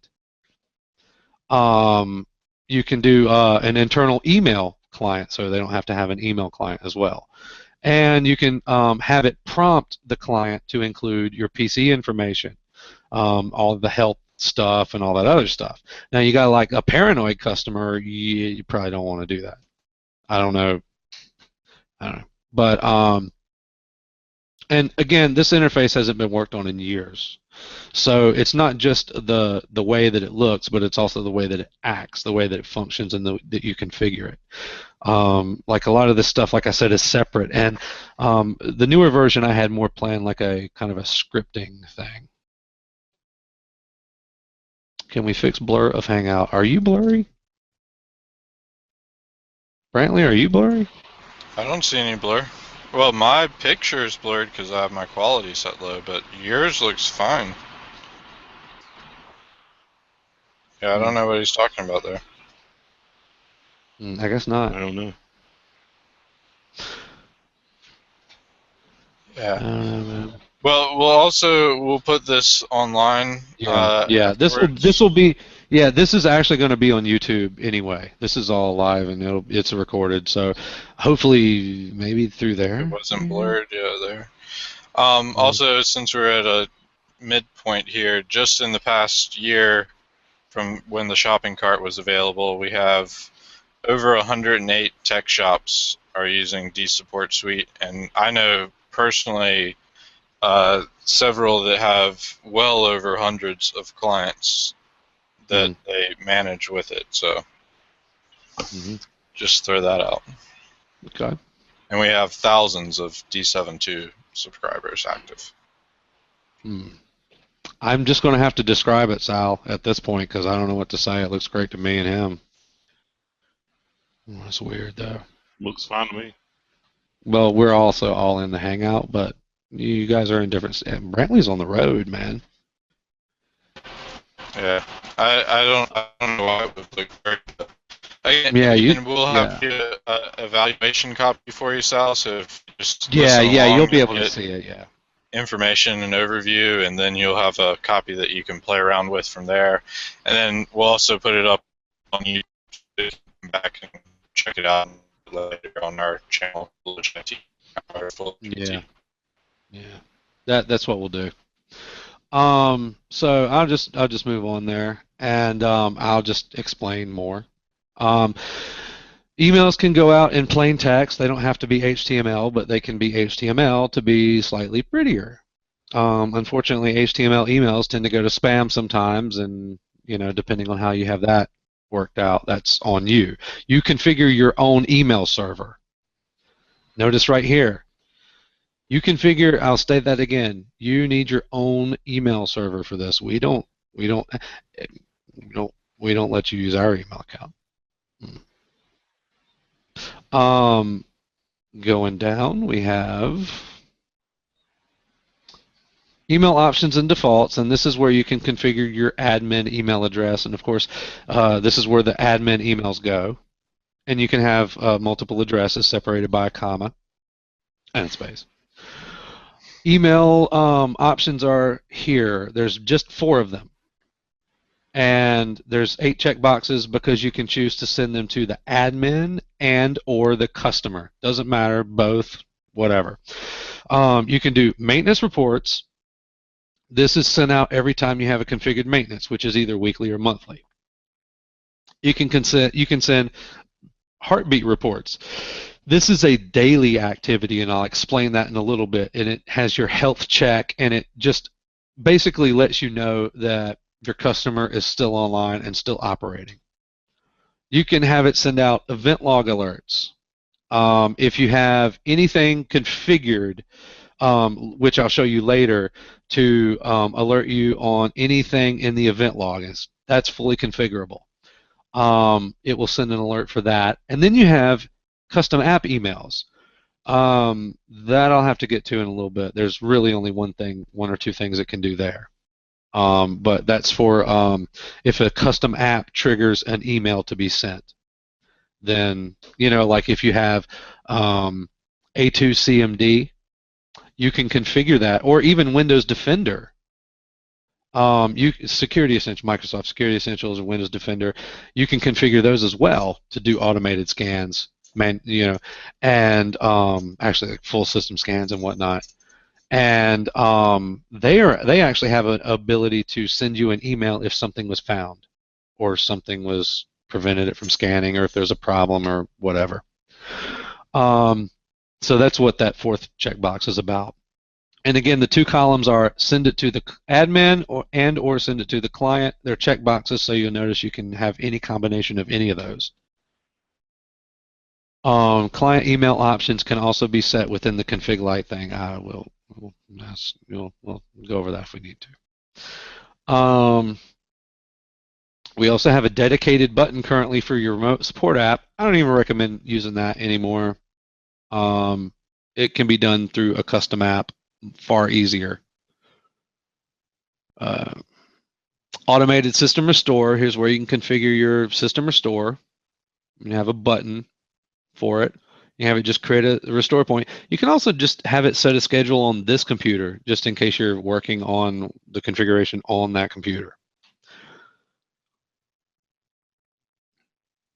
Maintenance button, and now let's talk about what maintenance we do. First thing is, well, let's see, you can hide the status window, you can make it run invisible. It does do system tray icon and balloon tip pop-ups, the maintenance aspect, just to let you know where it's at.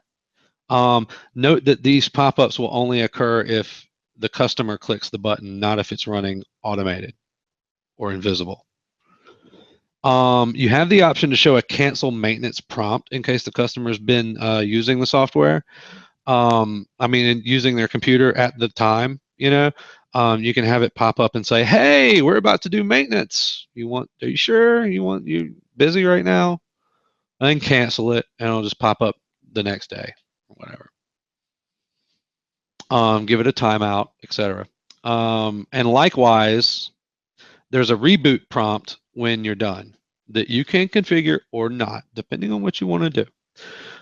You can have it shut down. You can have it shut down unless is a different thing. We'll go over that. That allows you to do some conditional rules to determine if it should shut down or not.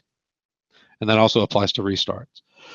Offer a cancel prompt first, and that's kind of why I came down here, because you can offer the prompt to cancel the reboot. And you can have it show a summary of everything that it did on completion of the thing, including the phone number, whatever caption you want, or just take you directly to a URL. And you can, again, here you can use the internal browser or the system default. And as far as the built-in maintenance, delete temp files for all user profiles, temp internet. You can do history and cookies. Clean Manager, that's your Windows built-in, thingy. That's actually configured to do everything but remove mini dumps and Office files, I think. And it doesn't empty the recycling bin, I don't believe. Then we have this delete Windows dir nt uninstall directories. That's so obscure, and I never knew what to call that. But that cleans a lot of Windows Update directories that are left behind after Windows, or even if they haven't been installed yet. So you don't want that to happen on the second Tuesday of every month. Probably not even going to include that in the future, but it can save a crap ton of disk space if you're, probably good for Windows XP, in fact, and that's something I'm going to think about, like segregating the options for XP and Vista and all that other stuff, like you can do within D7.2 and its custom app system. This one, like I said, is a little more dated, so you can't do everything that you can do here that you can do in D7.2. Not even really close, but delete 0-byte files. Don't know why these appear sometimes. Don't know why it causes an issue sometimes. I've seen 0-byte files in Windows Directory and System32, and don't ask me how. I have seen a couple of systems back in the day. It was some malware or something, and for whatever purpose, I don't know, but there were like billions of 0-byte files in there. And anyway, like your registry cleaning neuroses, I have the same with 0-byte files. Moving on down, defrag startup items. This actually downloads sysinternal's config, which can defrag one file at a time. It will automatically download that, and then it goes to your start menu under start button, programs, startup. It'll go through the startup folder, and it will also go through the run keys in the registry. Then it's going to find every application that those keys reference, and it's going to ensure that that executable is defragged. Below that, we have defrag paging file and registry on reboot. This only works on Windows XP, and it's sysinternal's page defrag. It just runs that automatically. Process idle tasks is something that you probably won't see in any other app and probably won't see anywhere. Windows runs that. It's an API that you can call, well, like with a run DLL command, a run DLL 32 space whatever, and like adv api.dll 32.dll comma process idle tasks. I think that's it. There's not much information about this on the internet, and I have some links to it from somewhere on my website, but essentially Windows runs it automatically every 3 days, only if the computer is idle. That does absolutely nothing for people using laptops. Who uses their laptop idle? Who lets it idle just for a random amount of time for like a day? So a lot of these maintenance tasks don't get done. So whatever Windows does to maintain itself, that doesn't get done on a lot of laptops anyway. So that's why that's there. We can have it time zone check, and you have to enter in your time zone. You can do an internet time sync. The uninstaller is actually not integrated at the moment. Internet and networking related, this is where you can actually configure what is done behind the fix button, the fix internet button. It can set your home page, clear your proxy settings, reset your networking interfaces, and that does all the WinSock reset and rebuilding those registry keys and all that good junk. And then we have disable Internet Explorer work offline mode. That will close any instance of IE to get that accomplished. That's an awesome feature, by the way. The reason being is if you throw IE and work offline, you know, the customer never notices. Outlook Express won't work. Media Player, there's some other things, you know, anything that relies on IE's settings or its proxy settings won't work. There's all kind of weird things that, and it seems like there's a printing issue there too that used to be. I don't know, I'll have to go back to that, but it's really obscure. Finish actions, done with maintenance, scan with security, Microsoft Security Essentials or Windows Defender, and then we have a configuration for it.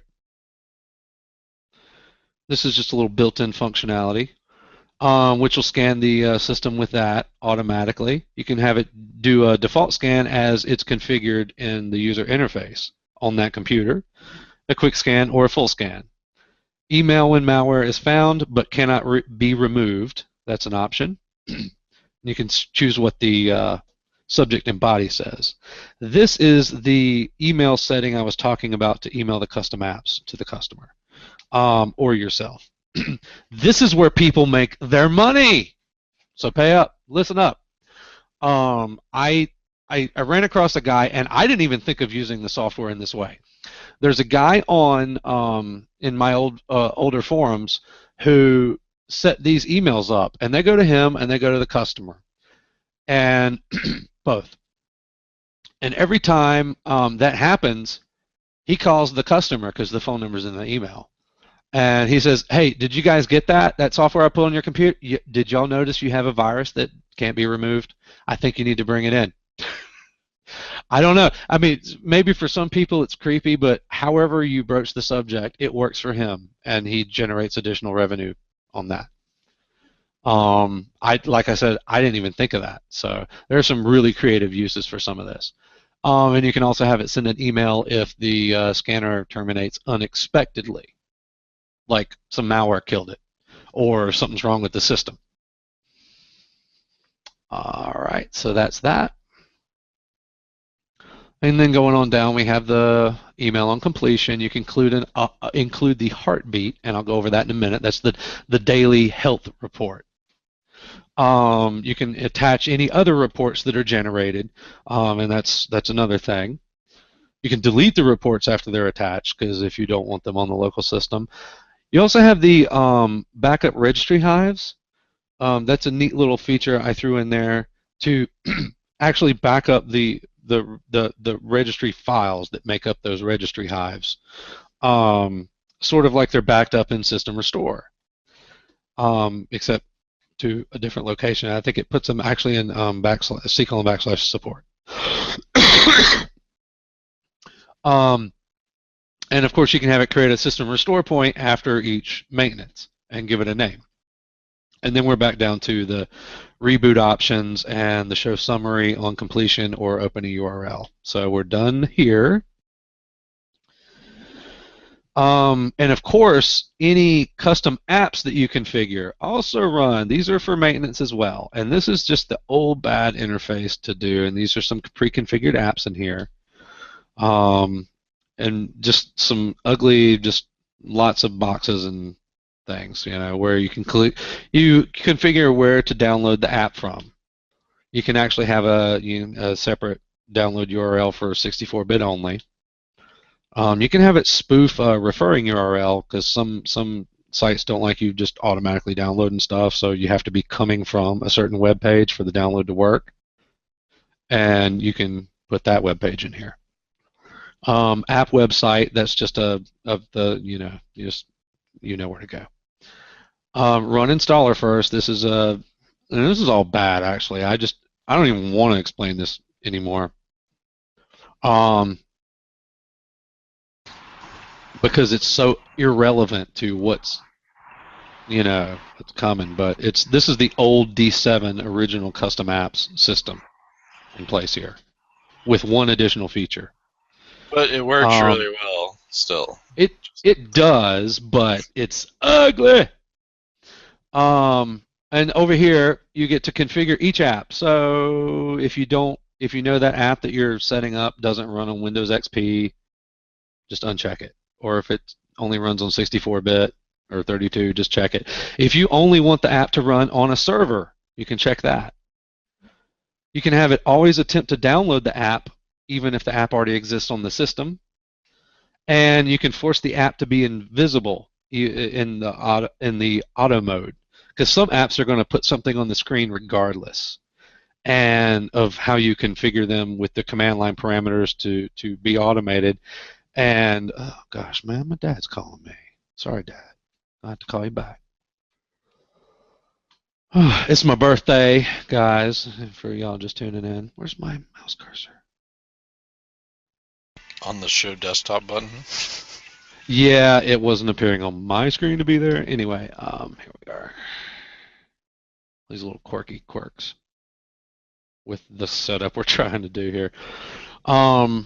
Okay, that's not important. This is the only other thing that I think is important. And of course, you can have it import configuration. Like if you have a special config for that app, you can have it import a config, and it'll distribute that with your configuration updates to the customer.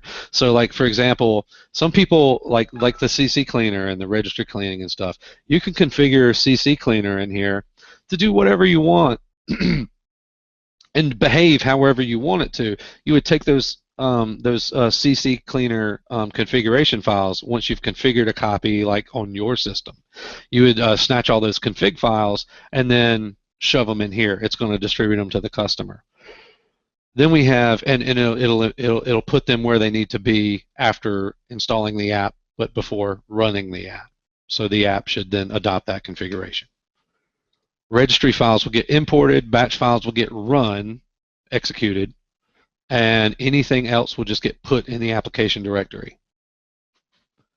Define error level rules is the other thing that's kind of neat. And oh god, I need a custom app name. Oh, yeah, of course. It'd have to be, wouldn't it? Oh, let's look at the MSysofts here.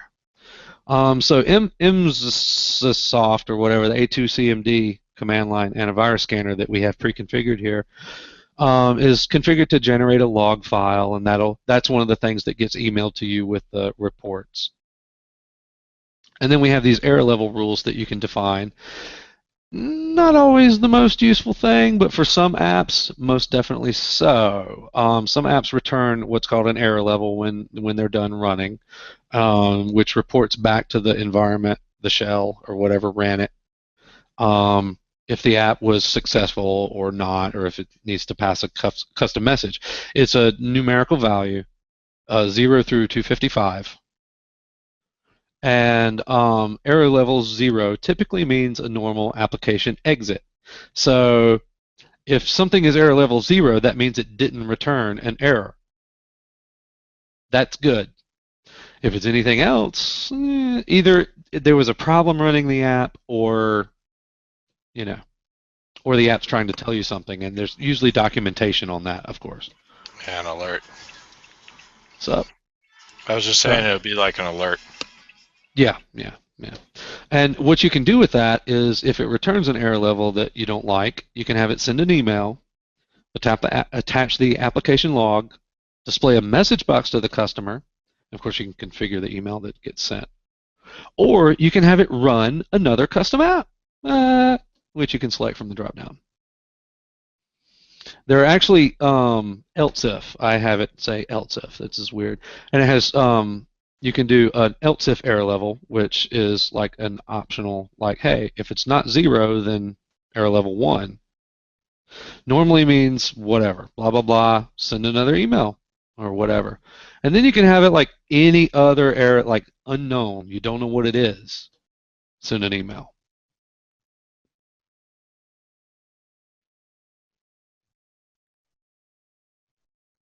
Yes, you can. You can do a trial version like that, and to motivate the user to buy the software. You can configure it to do as much or as little as you want it to do. And basically, what you would do in that situation is you're going to configure a client ID that's like generic, and that'll be your free trial version. And then when they buy, you'll have an updated installer that's for them, or that is configured with the actual paid for settings. Right now, it's a little wonky. It's not easy to distribute a free version because of the limited options that we have for installation, where you have to select an existing client or create a new one. The problem that we have right now is if you were to just distribute that in any way for freely on your website, they're going to use it forever or they're not. Because with that configuration, if they decide to buy it from you, they must reinstall with the paid copy. They can't just. No, it does not require. It requires all the config you see here. And basically, what I would do, is configure it exactly how you want it to be for the paid users. And then you just go through and copy that profile through the management console. So like you would copy this testing profile, you would just copy that to a new thing, which you can do with the buttons and the drop downs. So you copy that to a new profile, just make an exact copy of that. You give it a new name, and then you just go through and disable what you want to disable. And that just takes a few seconds, of course. Let's see, where are we going to? We were just at custom apps. We did the fix button. Oh, we didn't do the fix button. Yeah, I said that stuff in maintenance earlier. I lied to you. I mentioned this stuff in maintenance, the internet networking related. I said this is what the fix button does. This is actually done during the maintenance routine, not when the customer clicks the fix button. Sorry. The actual fix button configuration is here, which has a few other options and explains in more detail what is done. So you can hide the fix button, which is shown by default. Call it whatever you want, fix internet.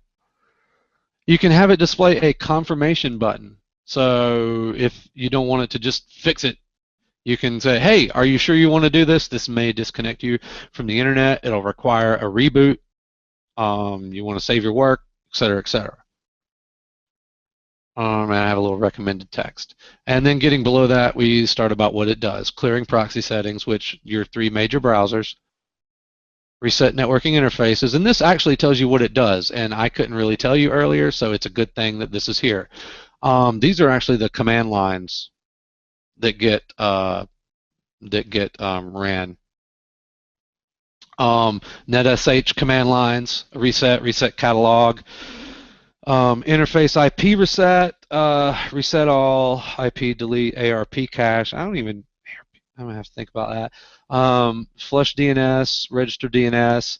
It will actually reinstall TCP/IP on Windows XP. I don't know how possible that is otherwise, but on XP it's possible, and it will do that.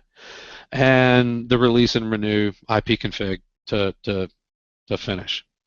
Overwrite the host file is another thing it can do. And it will rename the original host file and overwrite it with the default blank host file. Back in the day, a lot of the malware, they hijack the host file. You don't really see that anymore. It's mostly just used for good apps. Of course, disable work offline. You can have it delete Internet Explorer BHOs and toolbars. Honestly, the toolbars tend to stay gone. The BHOs tend to come back. I think that was how it worked. And then after the fix is run, you can do, and yeah, we'll make that better, of course. After the and BHOs only apply to Internet Explorer also, duh.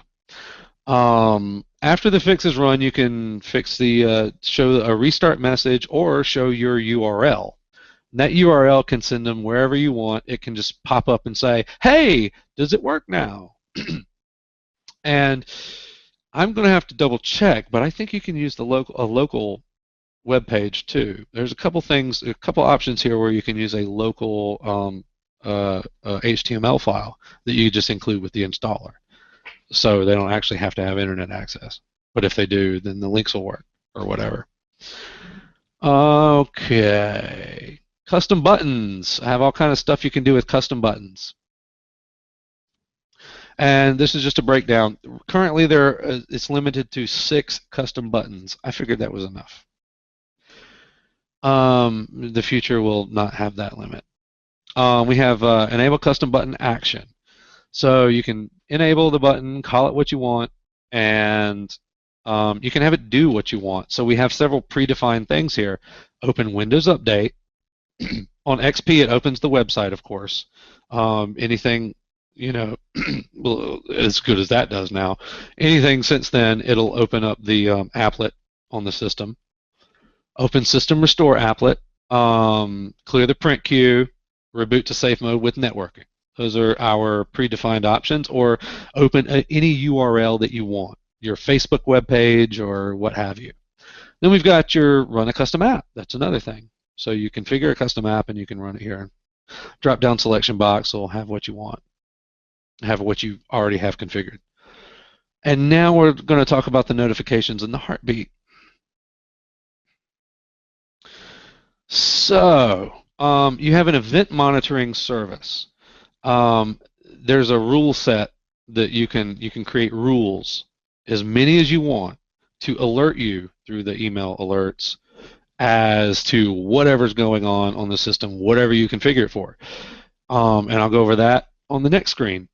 But right now, here's where you enable that. You can enable internal disk event monitoring rules, and this is just a complex set of rules that I have pre-configured in the app that you don't have to do, that basically looks for anything that says there may be a problem with the hard drive. Check disk, junk like that. Email event alerts in a real time. That means that the alert will be sent out right away as soon as the problem occurs.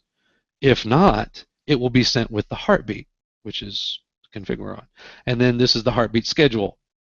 It is a daily thing.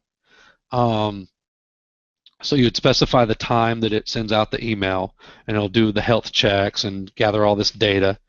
And then if any event alerts were triggered and it's not real time, then it will send them now. Then we have a UTC adjustment for your time zone. Heartbeat options, mini dump management and reporting system. I don't think I explained that anywhere, but just enable it. If a mini dump is generated from a blue screen, you're going to get that in the email with the heartbeat. And you can use like Nearsoft's blue screen view to analyze that. So it'll tell you why they had that blue screen, at least. The reporting system bit of it, it actually also makes a copy of these mini dumps, or rather moves them, I think, to C:/support. And the reason it does that is so that they're still on the system in case you're running an app like CCleaner or something else, which by default loves to clean out those mini dumps. Because they're not supposed to be that. Yes, they are. They tell you what went wrong, if you choose to pay attention. So that's what that does. It removes those mini dumps so they still exist despite what other automated cleaner apps you're running, quote unquote, cleaning. Then we have report newly installed applications since the last heartbeat. So essentially every time a heartbeat runs, part of the health check, it looks at all the apps that are installed on the system. If the customer installed a bunch of new stuff, you're going to see those apps since the last heartbeat. And it will also optionally report services that are configured to automatically start with Windows but aren't currently running. That doesn't mean it's failed or it's bad. It just means it is not running. Sometimes it's failed or it's bad, not all the time. And then below that we have where you can select a service. And the services check, it'll just make sure that the service is running. So whatever you configure it to ensure is running, it'll make sure. IIS, for example. Exchange. Those kind of things. Not like you can't do that with Windows, but if you got custom software on someone's system, then that really can come in handy.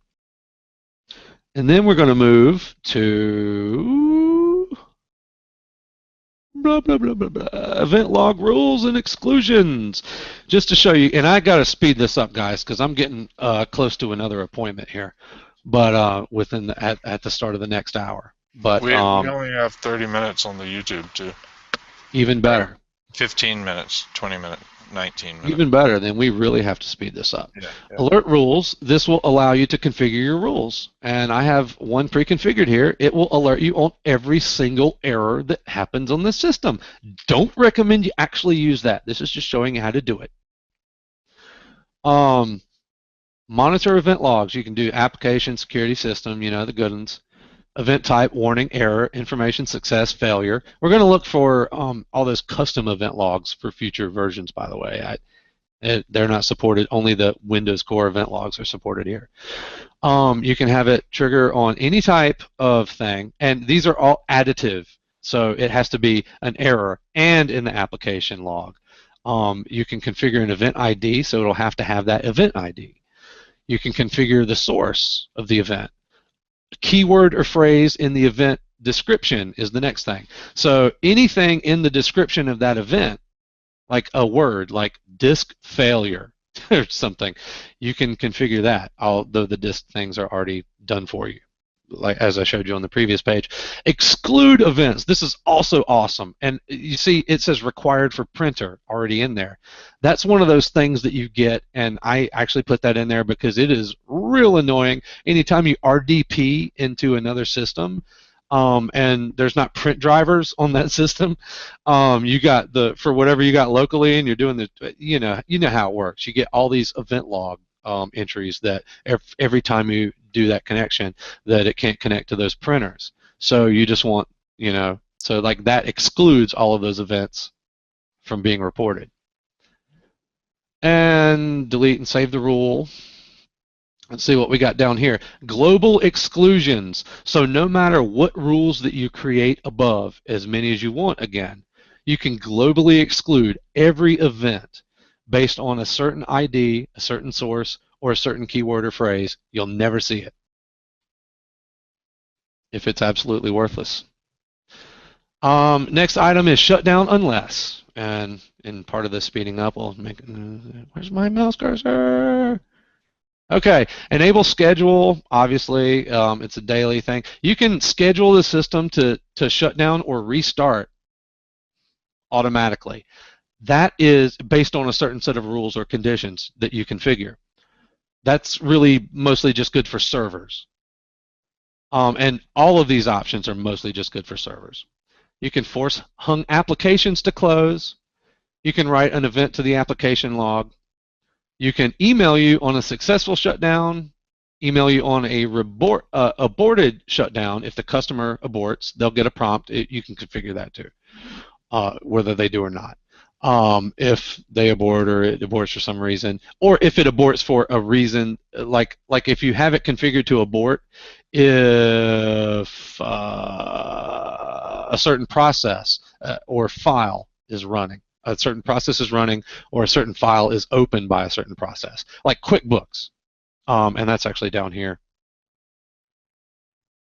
So, for example, someone's running QuickBooks on that system. Say it's a server. It's got the QuickBooks database file on it, and you've got someone connected to the server over the network running QuickBooks.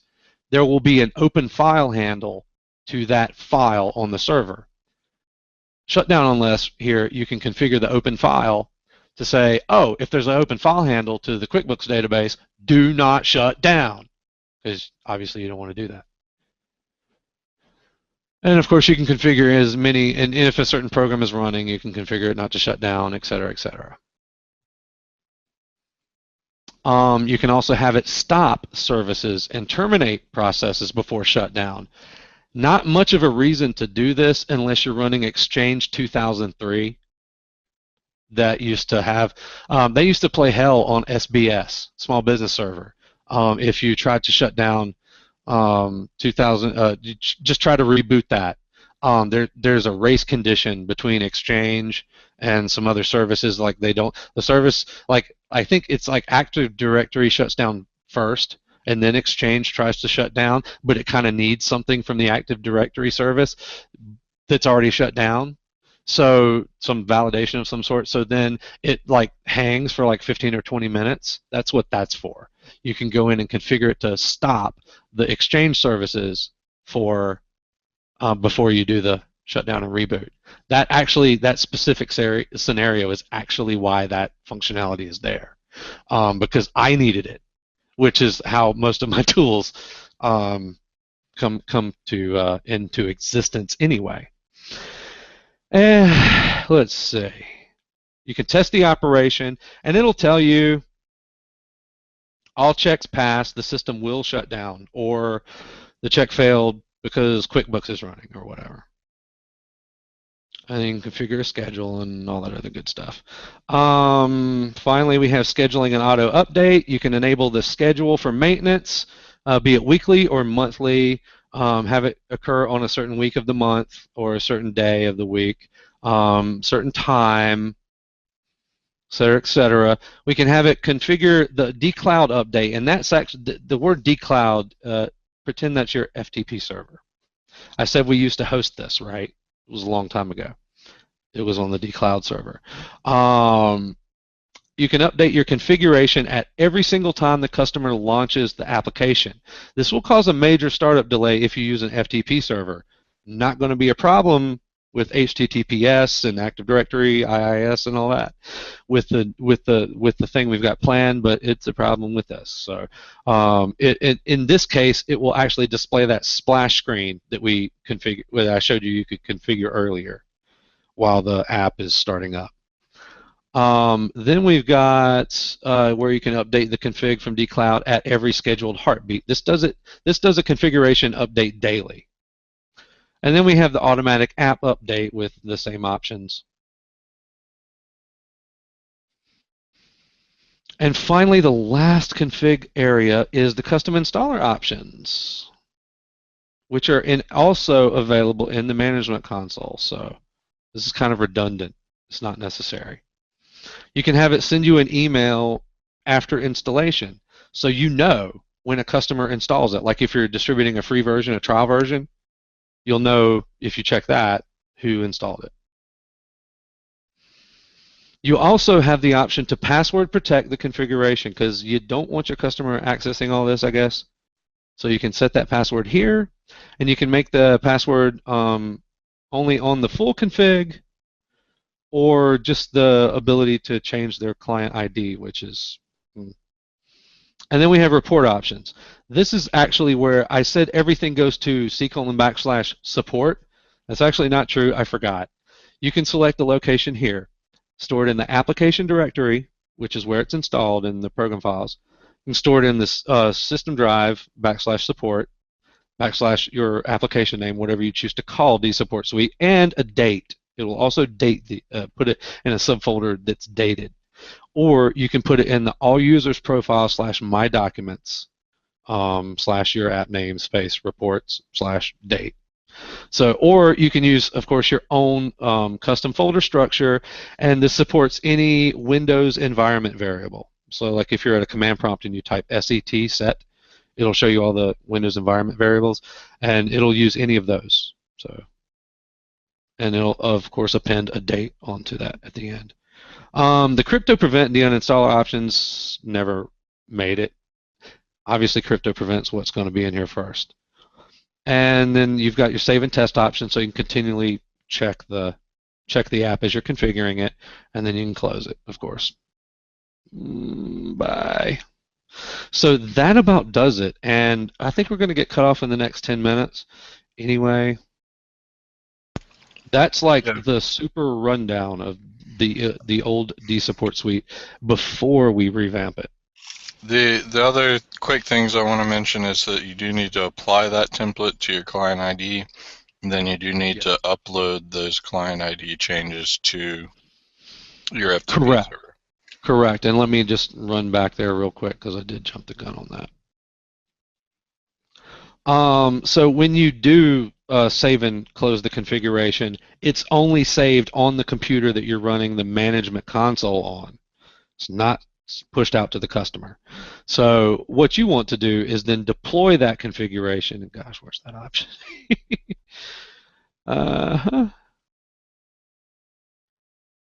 Hey, Brantley, man, what's it? There we go. What? And here we have the selected button where you get to upload the config. You actually have two different options to upload here. You can upload the config and the rules, or the config or just the rules. And what those are for are basically the main configuration with the maintenance and the emails and the settings. That is all separate from all of the event log rules that you can create. So all of those, just because you have so many different options for event log rules, and there may be situations where you don't want to push those out to people, or at least to everyone, so you can just do one or the other, or both. Are we good, B? I think so. And then, of course, you also have the option to copy these templates and create duplicates and all this other good stuff. Whatever you didn't cover will be in the online manual, which you'll have links to that on the email we'll send out for the trial version if you. And largely that's just the specifics on like syntax and how to use that, how to configure. So, do you have any questions for the last 10 minutes?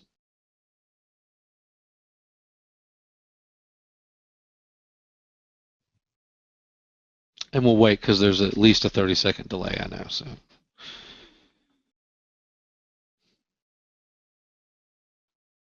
I don't want to get into anything else at this late hour. Yeah, I think that covers it. We will be back tomorrow at 6 p.m. Today's Thursday, right? Yeah. So we'll yeah, I actually. Do we want to wait until 6 p.m.? My thing, Brantley, is I wanted to go ahead and just do the hour a day, and we can do the 6 p.m. as well, just to tell people we did it earlier. I don't know, or hang out. Well, I won't be available until after that time anyway. So. Okay. Oh yeah, OLF. Yeah. Olaf, Berserker. Uh-oh, I got people coming in. Here's the wifey. Hey, Jay. Dog. Here's your puppy dog. I got a new kitten for my birthday. Did you? Mm-hmm. Is this one Larry Laser Eyes? No. Mm-hmm. Yeah. Hello, kitty. Hello, Jet. Jet, I think. Yeah. We're thinking Jet. I like Jet. What does Mr. Bubbles think of Jet? He likes Jet. Well, Wyatt wants to call her Mrs. Bubbles. But it's confusing because Bubs is the other cat. Yeah. No. How does Mr. Bubs feel about him? Does not like her. Does not like her. No. But she's super sweet. Actually, she doesn't really with any other animal so far, but she's only 3 months old. She's super sweet. Loves people, though. Look at this. Look at this. You ever seen a person do this to a cat? Can't even do that, really, with the... I'm going to get Brantley a new dog for his Sweetie pie. Nope. I don't know what a cat is, Sal, but awesome. No. So what are we doing for tomorrow then? Let's do one. I don't know. I mean, oh yeah, you'll be at Olaf. Yeah, let's just do it at regular time tomorrow. Yeah, let's do the 2-hour one tomorrow at 6, and we'll go over D7.2 if you're available, Sal. You can see that, and we'll go over crypto prevent and more from there. Yep. So yeah, thanks for being there at that time. That was awesome. This is exactly why we do this show. So feel free to come back and ask questions, and we'll have a new time slot, and we'll be probably talking about that more tomorrow when we have some more time.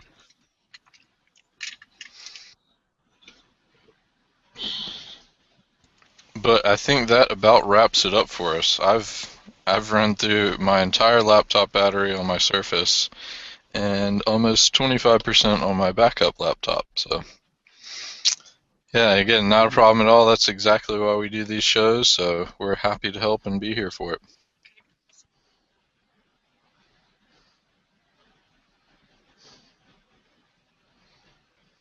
Can I go?